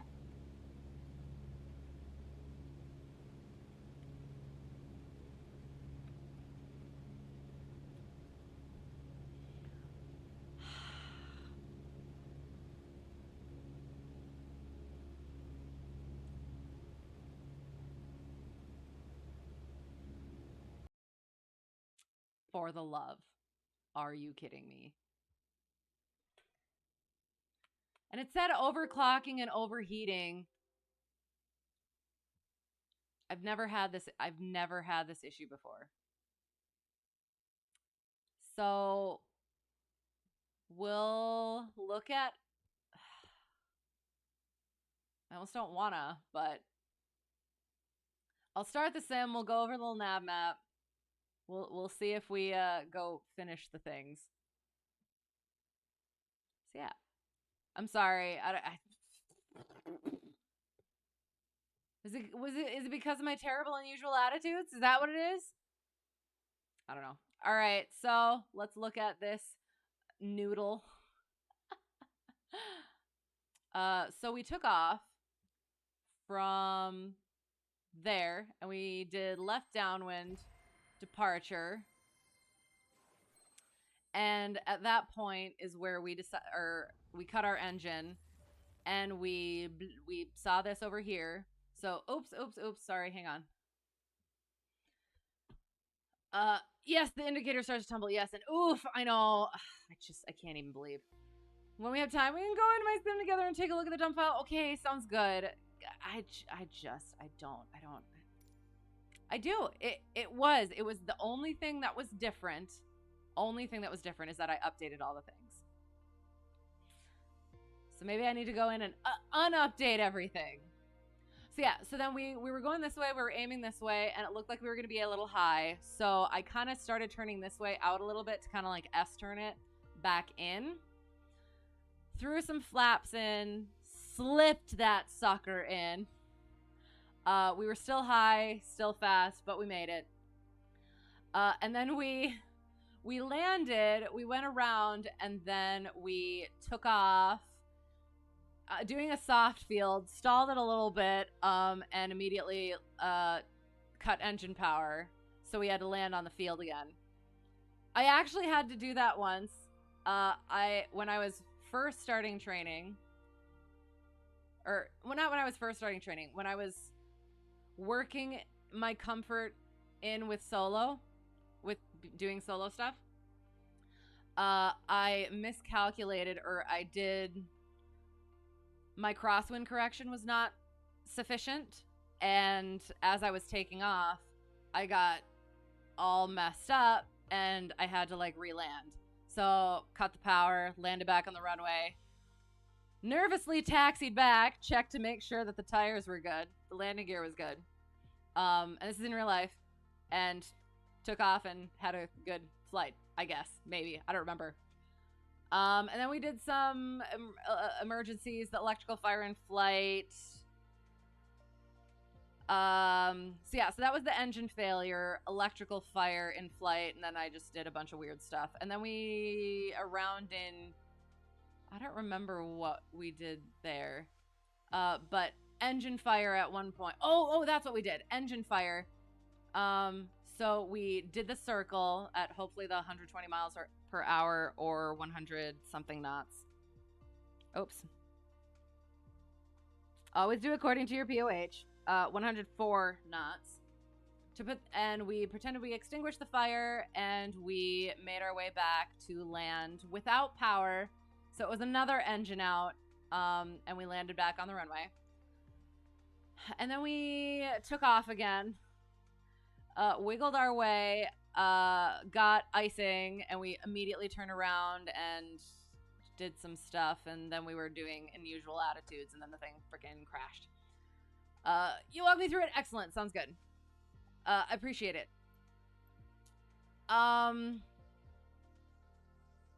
Honestly, do we care about the rest of the unusual attitudes, or should we call it? CRJ, are you still in the sim? Sparky, okay, well, I guess we do have to continue. Hello, Sparky Pilot, thank you for the raid. We were just gonna call it, but because we just had a second CTD of the night, but we're finishing emergency procedures. So, oh, hello, Wormhole Extreme 9, thank you for the follow, and Fuse Aviation, thank you for the follow, and again, thank you for the raid. How was your stream? What were you doing? We will go and we will finish the emergency procedures for commercial Checkride. So yeah, we'll go here, we'll take off there, we'll finish our unusual attitudes, and we'll do some power off 180s. Sparky raid, yes, hello, you are, okay, so we'll definitely come back in. Whee! Yes! Love that flight path, yes, so we did a bunch of emergency procedures. So it's a big ol' wet noodle. Yes, we had engine failure here, landed on this private strip, electrical fire, and then we had an engine fire, so we put it out here and landed without power again. We did icing, turned around for that, and did some unusual attitudes. So, I think I actually have to get out of LittleNavMap for a second and get back in.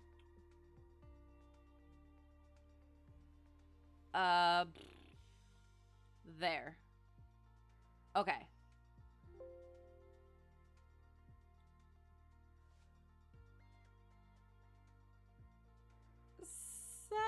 Fade. There we go.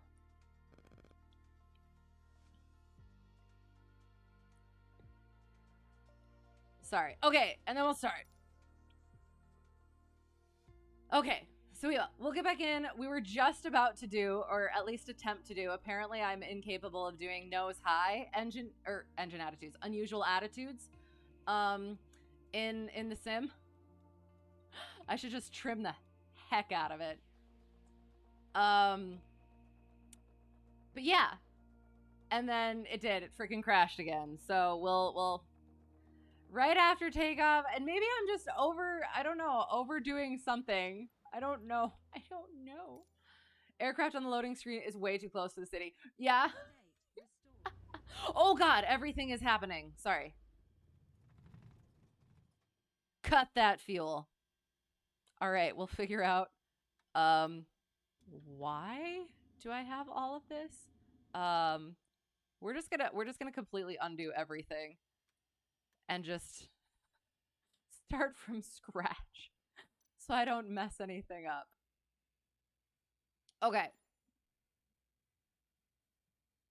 You suck at it on Sim 2. You always pull power when you should add.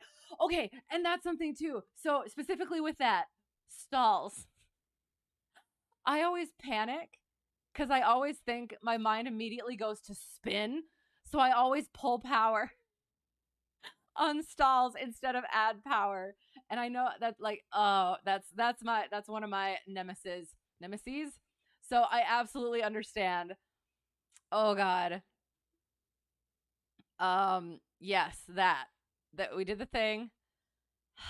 Now I have to remember all the things. Carb heats out, beacon goes on. Master. Oops, sorry. Hang on. Oh, did I not prime it? I don't know if I should. Oh, I could probably put the frickin' fuel in. There we go. My bad. God dang it. Sorry. There we go. Ah! Ah, the terror repair checklist. Yes. And I get so paranoid about it. So I'm just like, oh, the first thing I got to do is cut the power. It's like, no, not for the stalls. If you somehow get into a spin. Hello, is that you coming? Okay, all right, we're gonna get in the air again. We're getting in the air again. Oh, and I didn't put that back on. There we go. Hello, there you are. Oh God.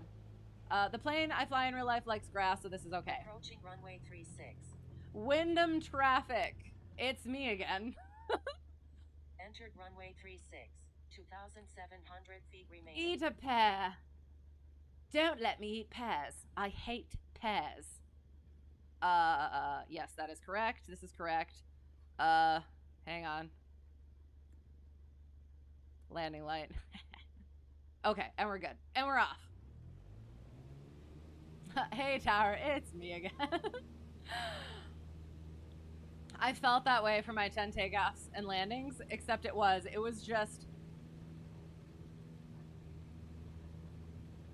like the shortest conversation. It just wasn't even a conversation. It was just, all right, go into the downwind and land and call your midfield.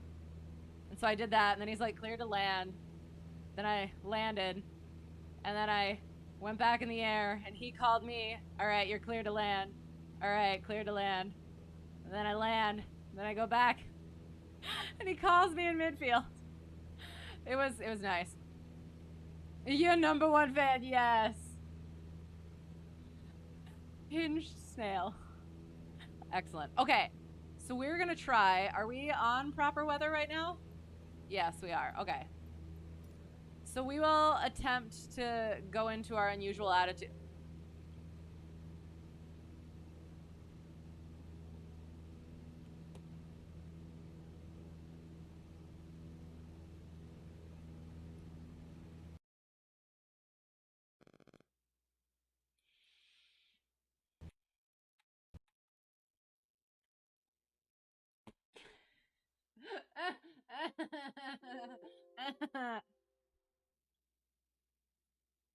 Do we try one more time, or do we just need to call it? I'm so sorry. I don't know what. I don't know what the deal is. Rip Lamo. Or is it Lamau? Oh no, yes, good game. Yeah. I don't freaking know. Sim crash, yes, this is the third sim crash. I never used to get sim crashes, and now I apparently get them all the freaking time. I don't know why. How long does a CPU cooler last?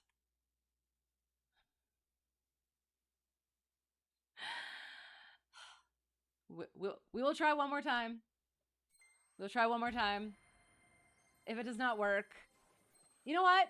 We will skip the unusual attitudes. We will just attempt the power off 180s. That's what we'll do. Because it always seems like when I'm climbing is the issue. Honestly, it really is. It's when I'm climbing. It's right after takeoff the first time, right? And then when I was doing the nose high attitudes. And then there when I was climbing for the nose high attitudes. Okay.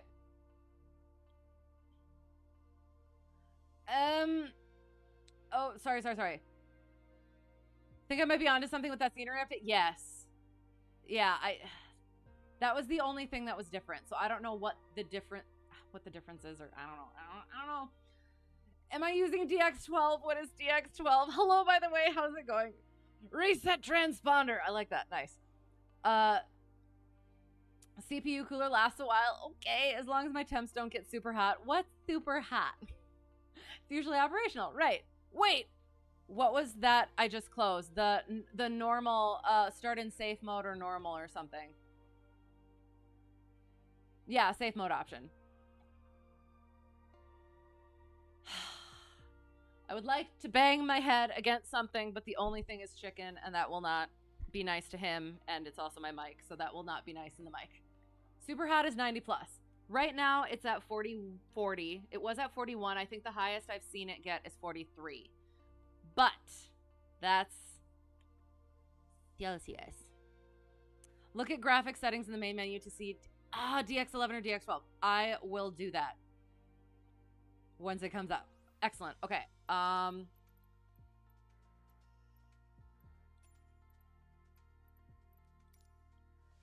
Graphics. I appreciate you all so much. Data or DX12? Should I switch it? Oh my god.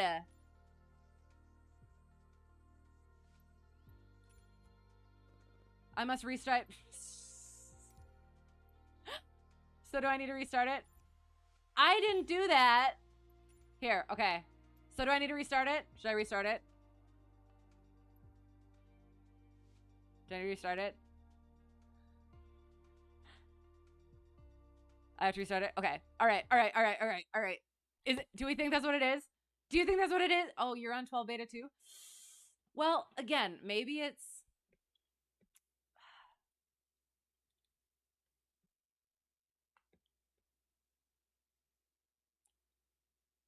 Thank you in advance, even if it doesn't work. And maybe it is. Maybe it is just a conflict with whatever I added and that. So maybe, like, yeah, maybe it's just that, like,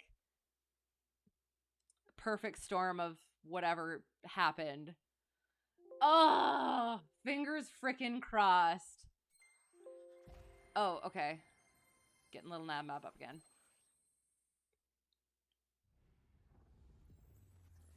And DX12 works for a lot of people, but some get crashes with it. Okay, we're gonna hope that that's it.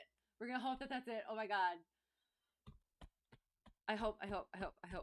Oh my god, I'm so excited. Kind of not getting too excited, knocking on wood and all the things. So then, once the DX12 is, like, not in beta anymore, is it just gonna flip me over? DX12 stands for DirectX 12. It's a piece of software that runs graphics and talks with the hardware on what it needs to run the simulator. Okay, sounds good. Just came in. Hello, how's it going? How are you? Good to have you.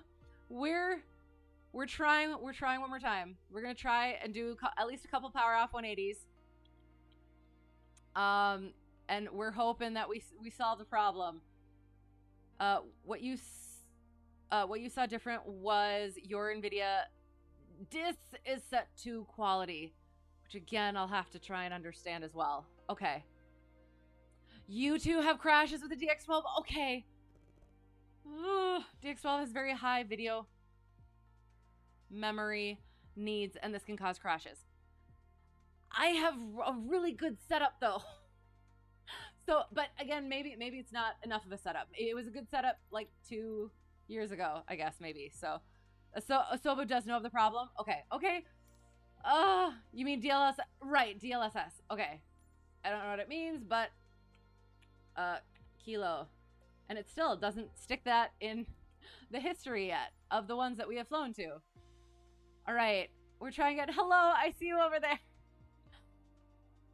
I kind of want to... Should I try starting on the air? What GPU? The 3080 Founders Edition. And you're on a laptop. So what is this? I'm gonna start over here. Can I do that? Hello. We'll see what happens.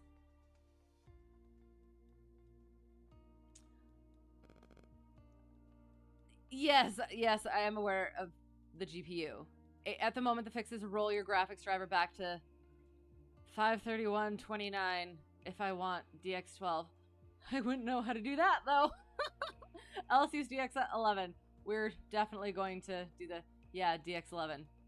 Oh, okay. Oh, that's what you're, got you. I was like, I know what it is.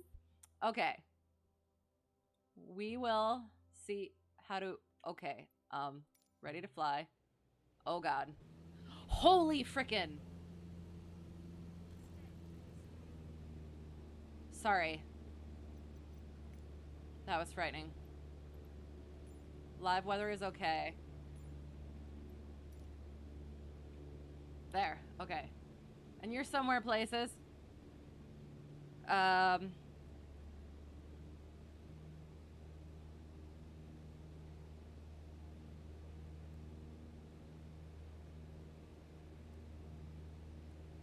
We're just gonna try and make it back, and we'll do the power off 180. We're the shot anyway. Yes, you get better performance on your system in DX11. I'm hoping. I am hoping that that is the thing. And like, if it, because when did that come out? Where am I going? I don't even know where I am. We're right here, right? Yes, we're right above where we're supposed to be. So when did that start? Because if it started like a while ago and I hadn't been having issues, there just must be a conflict with the updates. Hello! Oh shoot. Ah. There must be a conflict with that and whatever there it is. Okay. So we'll get down to 1246. Yeah, sorry. Conflict between the DX12 and whatever things that I updated. Or if it came out around the same time that I did the updates, maybe it is just that.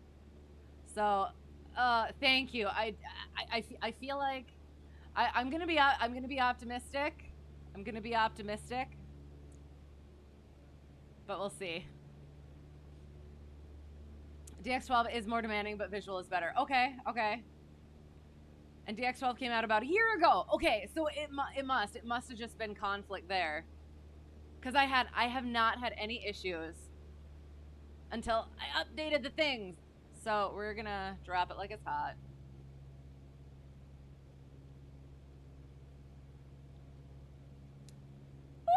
Okay, so power off 180s because emergency procedures. That is the theme of this even.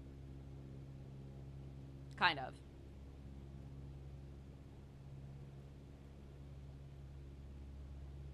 We're trying to get to 1246. Our landing spot is going to be the 1,000-foot marker.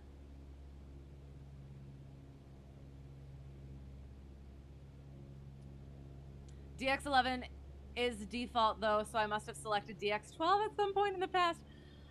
I haven't changed anything. Unless somebody maybe told me to. So it doesn't just like put you on it at some point?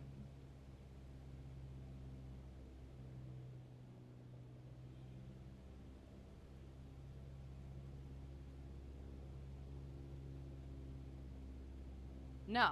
Okay.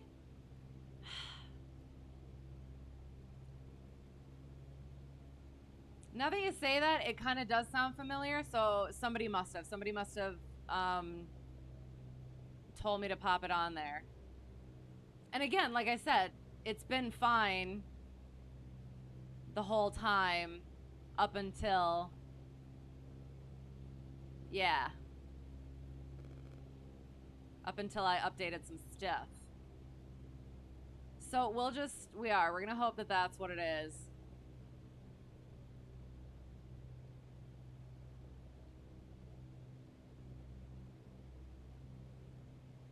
And I do have to choose it. So again, once it comes out of beta mode,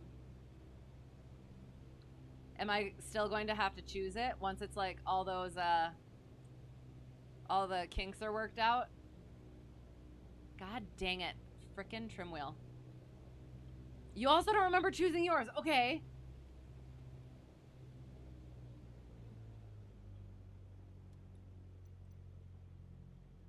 Okay.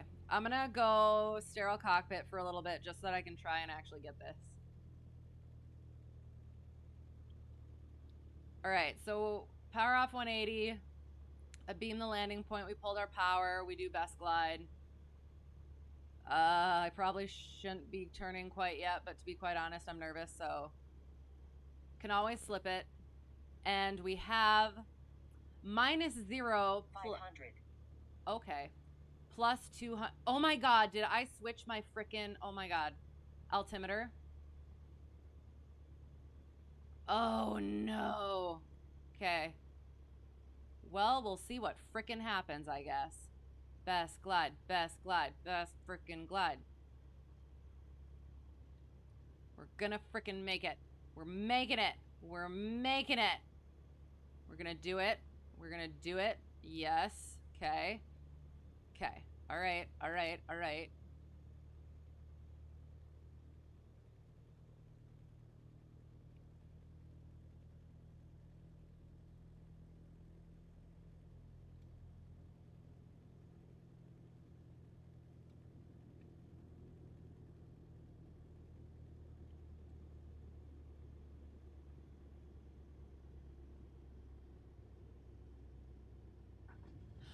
Yes. I think we made that one. I think we made that one. We're gonna check our altimeter now. Oh my gosh. No, that looks about right. Okay, we just like got to 500 a lot quicker than I anticipated. So that's why I did like I would have waited a little. I think this sinks faster than the plane that I fly in real life. So, hello. Did you make it? Did you do it? I started throwing some flaps in. I probably shouldn't have. I should have just slipped it. But we made it, so I guess that's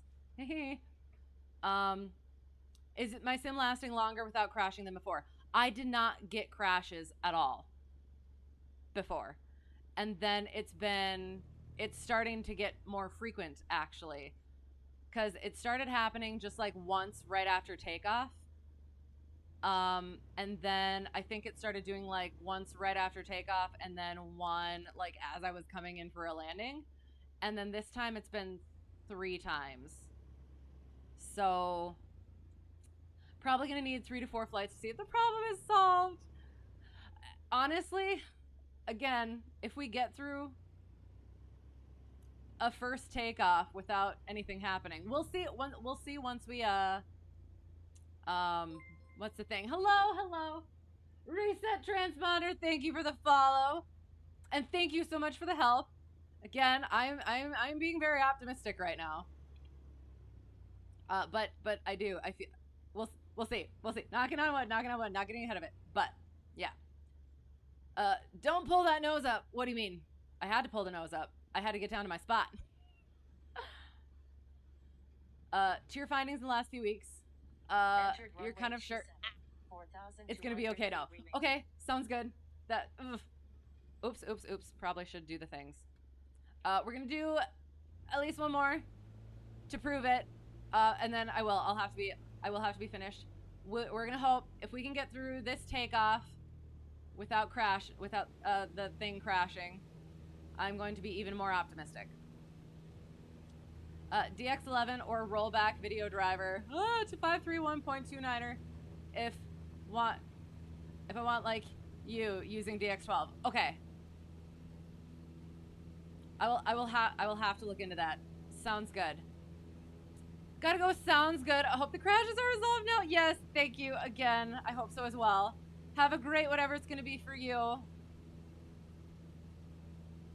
And yes, a great rest of the week and everything. You did, but landed pretty far. As long as it's within 200 feet or arguably within 200 feet. You're good. Shall you put the link to the known problem? Yes, absolutely. Sure, do that. Thank you.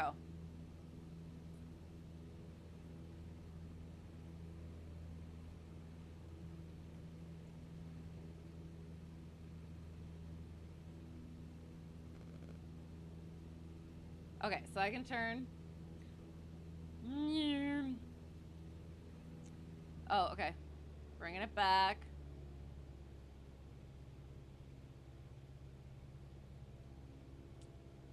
Oh, bit high. Wyndham traffic, Cessna Hotel Tree 1 Delta 1 left, downwind 27, I think. Wyndham.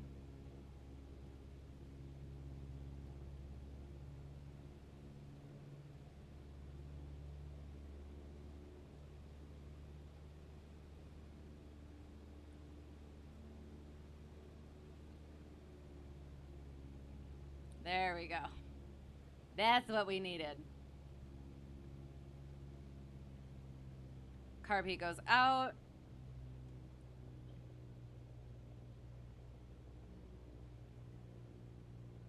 All right.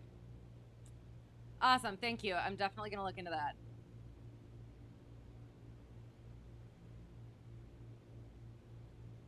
Okay.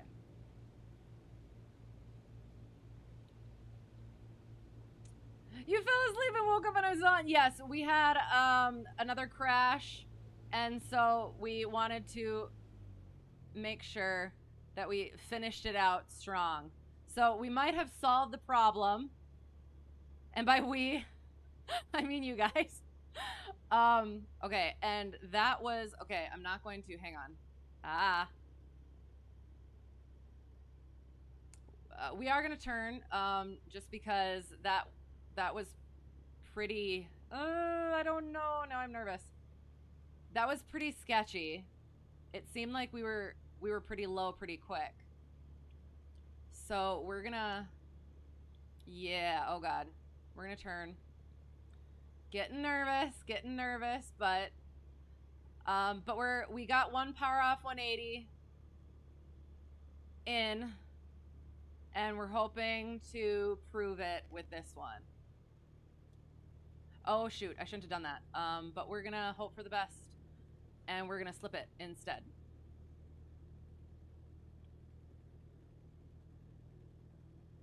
But not too quickly, not too quickly. Okay. Get it into ground effect, get it nice and close. Whoop, whoop, whoop. Nope, not yet, not yet, not yet. Nope, nope, not yet.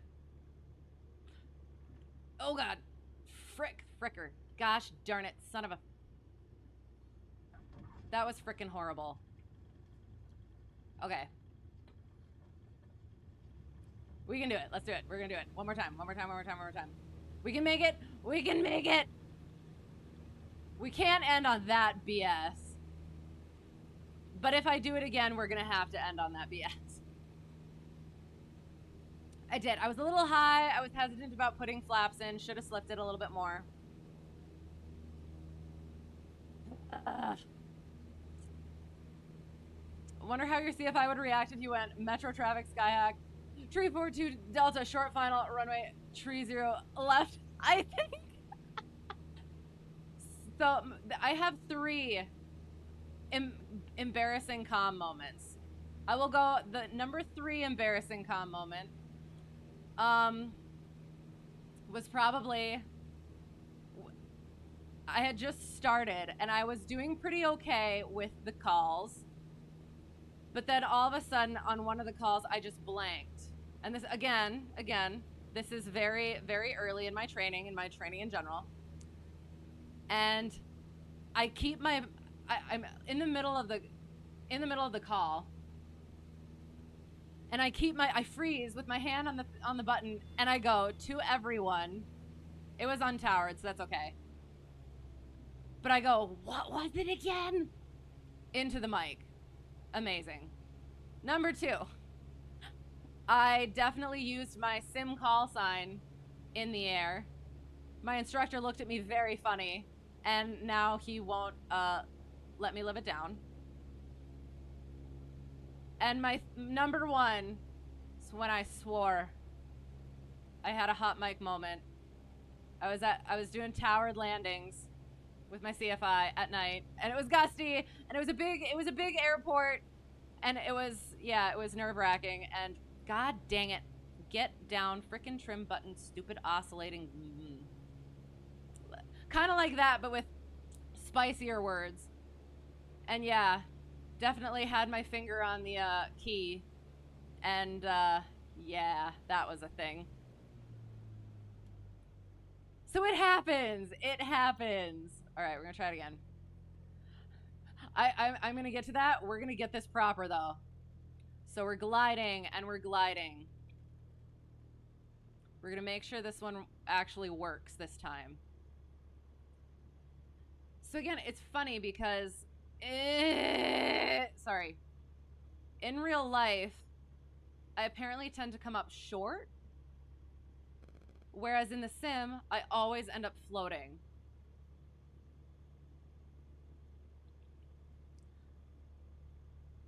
Oh, God.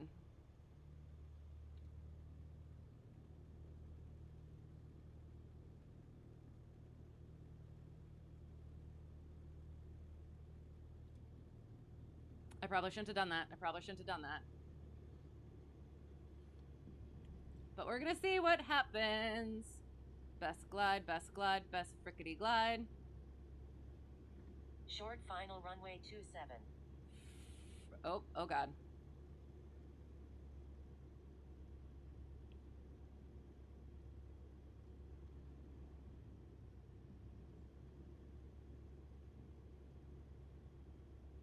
Dive and drive.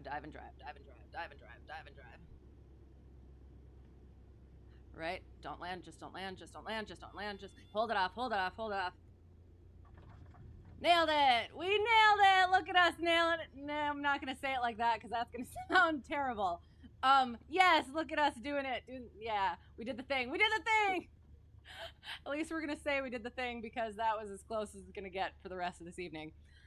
Oh my God. That was terrible. I'm sorry. Okay. You had totally done the exact thing with saying, what is it again? Okay, it's not just me. Oh my God, yes. Oh.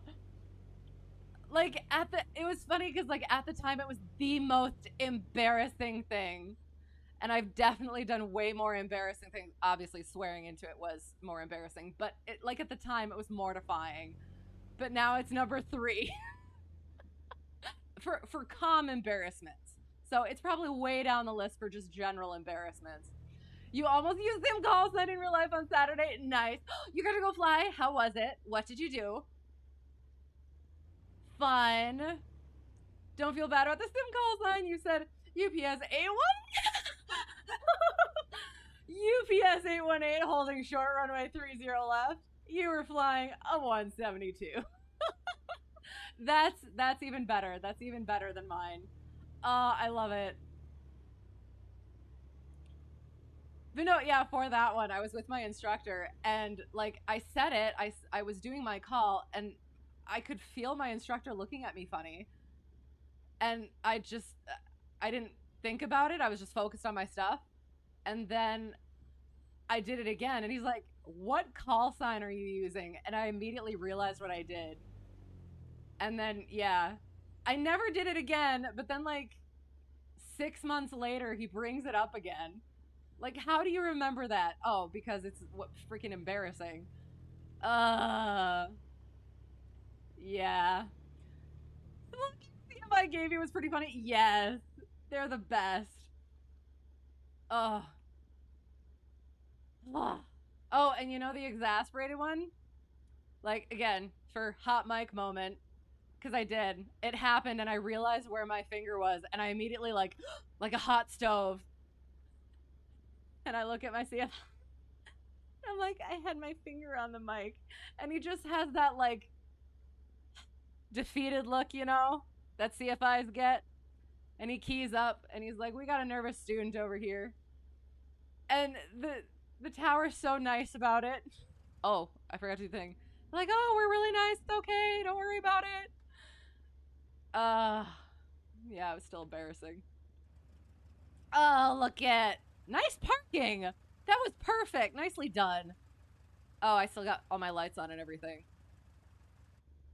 All right, so we're gonna pretend that we finished mock check ride, yay! And hopefully he didn't say unsat.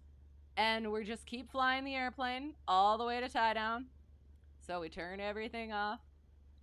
Turn everything other way. Shoot off. All the things are off. Electronics are off. Oh God. Ooh, getting sleepy. Sorry. And then the thing goes out. Kill it. We didn't get to do much with Ducky today. Intentionally. There. We survived the rest of it.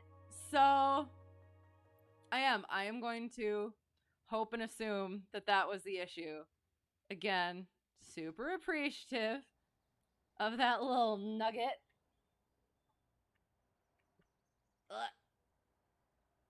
Oh, shoot. I mean, I don't, I was going to say, Oh, we can get we can get really close in this uh uh view mode. Ugh. All right, so we did the things. So we're not gonna get a wasp in our pitot tube again. We've done that already. That was interesting. Okay. So we're good. We'll get some pretty music going. I'll take this off so I can think.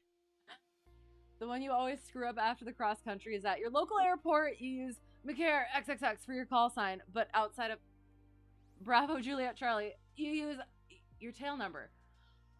Oh, right. So, okay, so flying inbound after using the end number for the last hour and a half messes you up. Oh, that's absolutely fair.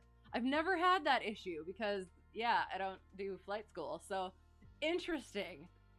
I like that. That's funny. We'll go like that. We will look to see if there's anything to talk about for our power off 180s. Here it is. Oh, sorry. So we were over here. We started over here somewhere. I don't remember. Right there, probably. I think right here. Yeah. So we went right there. Hang on. Maybe. Yeah. And then we got into the downwind, and we did our first power off 180, which was okay. We did our second power off 180, which was horrible. We did our third power off 180, which was acceptable, I think. So, yay, there, we did final debrief. Again, thank you so much for the patience for this evening. It has been. You think flight schools use it to advertise. Got you. ATP is fast track. Got you. Okay, that makes sense. Yeah, no, we just rent the plane. The airport owns it. We just rent it. It's just its thing. Yeah, it doesn't even have a name.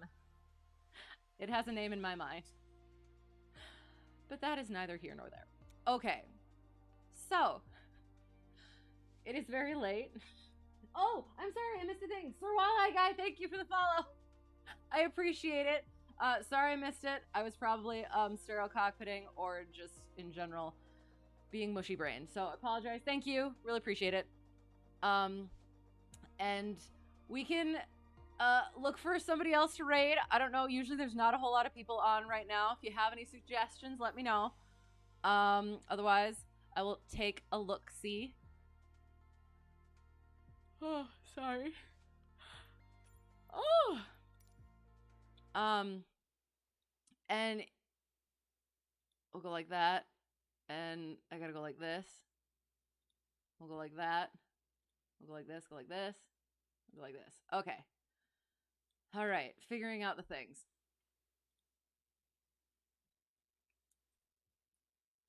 I have to put this on again. So yes. Usually we do Thursdays with Sherlock, but as of right now, as for like basically the month of May, we're not gonna be doing Sherlock. We might, well, and then so no Sherlock on Thursdays. And then Sunday we're doing Classic Competitive Chips Challenge. Our finale is on Sunday, barring changes. But yes, that should be it. We're finishing up Chips Challenge on Sunday. And then we will be, yeah. Tuesdays are always flying, but then for the month of May, Thursdays and Sundays, I'm going to kind of leave open unless I want to do maybe a VATSIM flight or I need a little bit more practice before commercial checkride. So, yeah, that's kind of the plan right now. So nothing this Thursday and potentially nothing on Thursday. Hopefully Chips Challenge on Sunday. Back with flying on Tuesday, and then we'll see from there. You don't think you'll be streaming tomorrow? Okay, you have a training flight. Oh, the morning after sounds good. Well, I hope that goes well. That sounds like a good time. Okay, so looking for the things. Oh. Oh. We'll see what this what's going on with this one?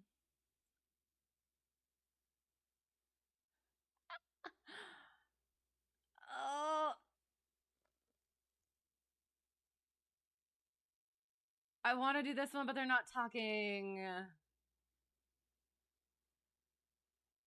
Because it looks like they're like. We'll see. We'll see if they say anything.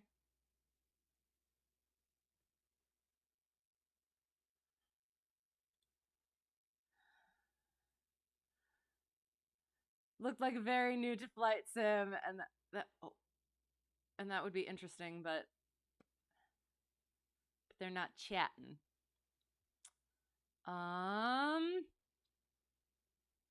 Might be AFK. Nope, they're doing it. They're flying. They're clicking stuff, but oh, they sneezed. So apparently they have it on, but they're not chatting. We can go there if you'd like. Otherwise, we can find some tried and true. Where haven't we gone in a while? You were AFK. Missed something. We're looking for places to raid. We're gonna send you off to a raid unless everybody's tired. So if you have suggestions, let me know. I'll see who I haven't raided recently.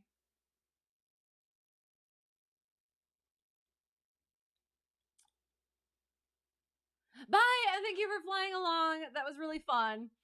I really appreciated it.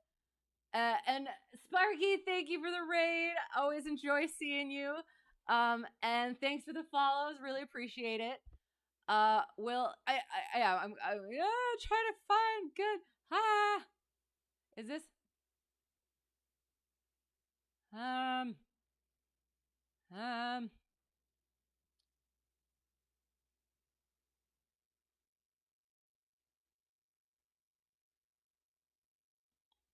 We'll see what this one is.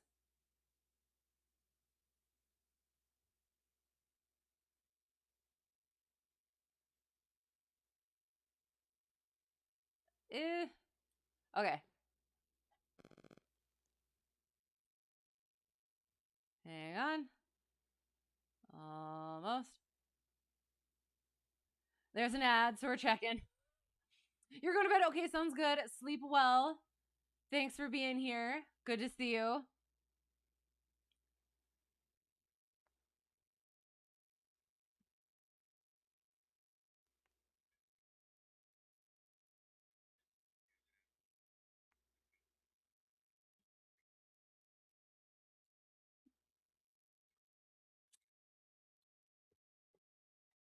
Okay. We're going to go tried and true, I think. Hopefully he's still flying.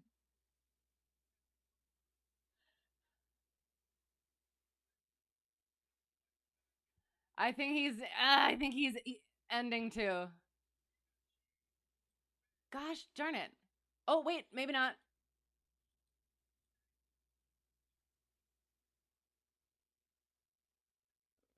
Hang on. I think he's ending. Gosh darn it.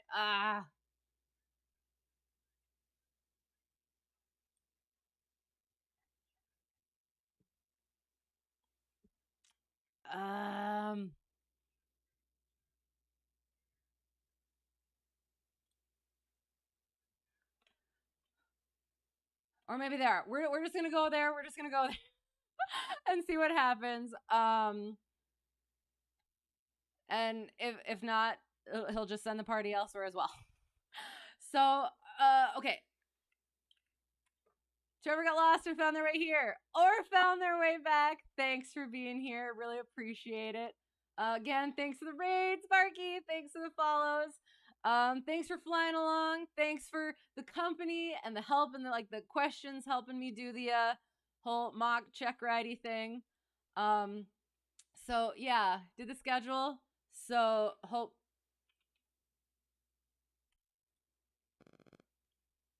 that's good. If I forgot anything, brain is mush. But yeah. Until next time, have a great whatever it's going to be for you. Have a great whatever it's going to be for you. Hope to see you again soon. And until next time, thank you. And bye.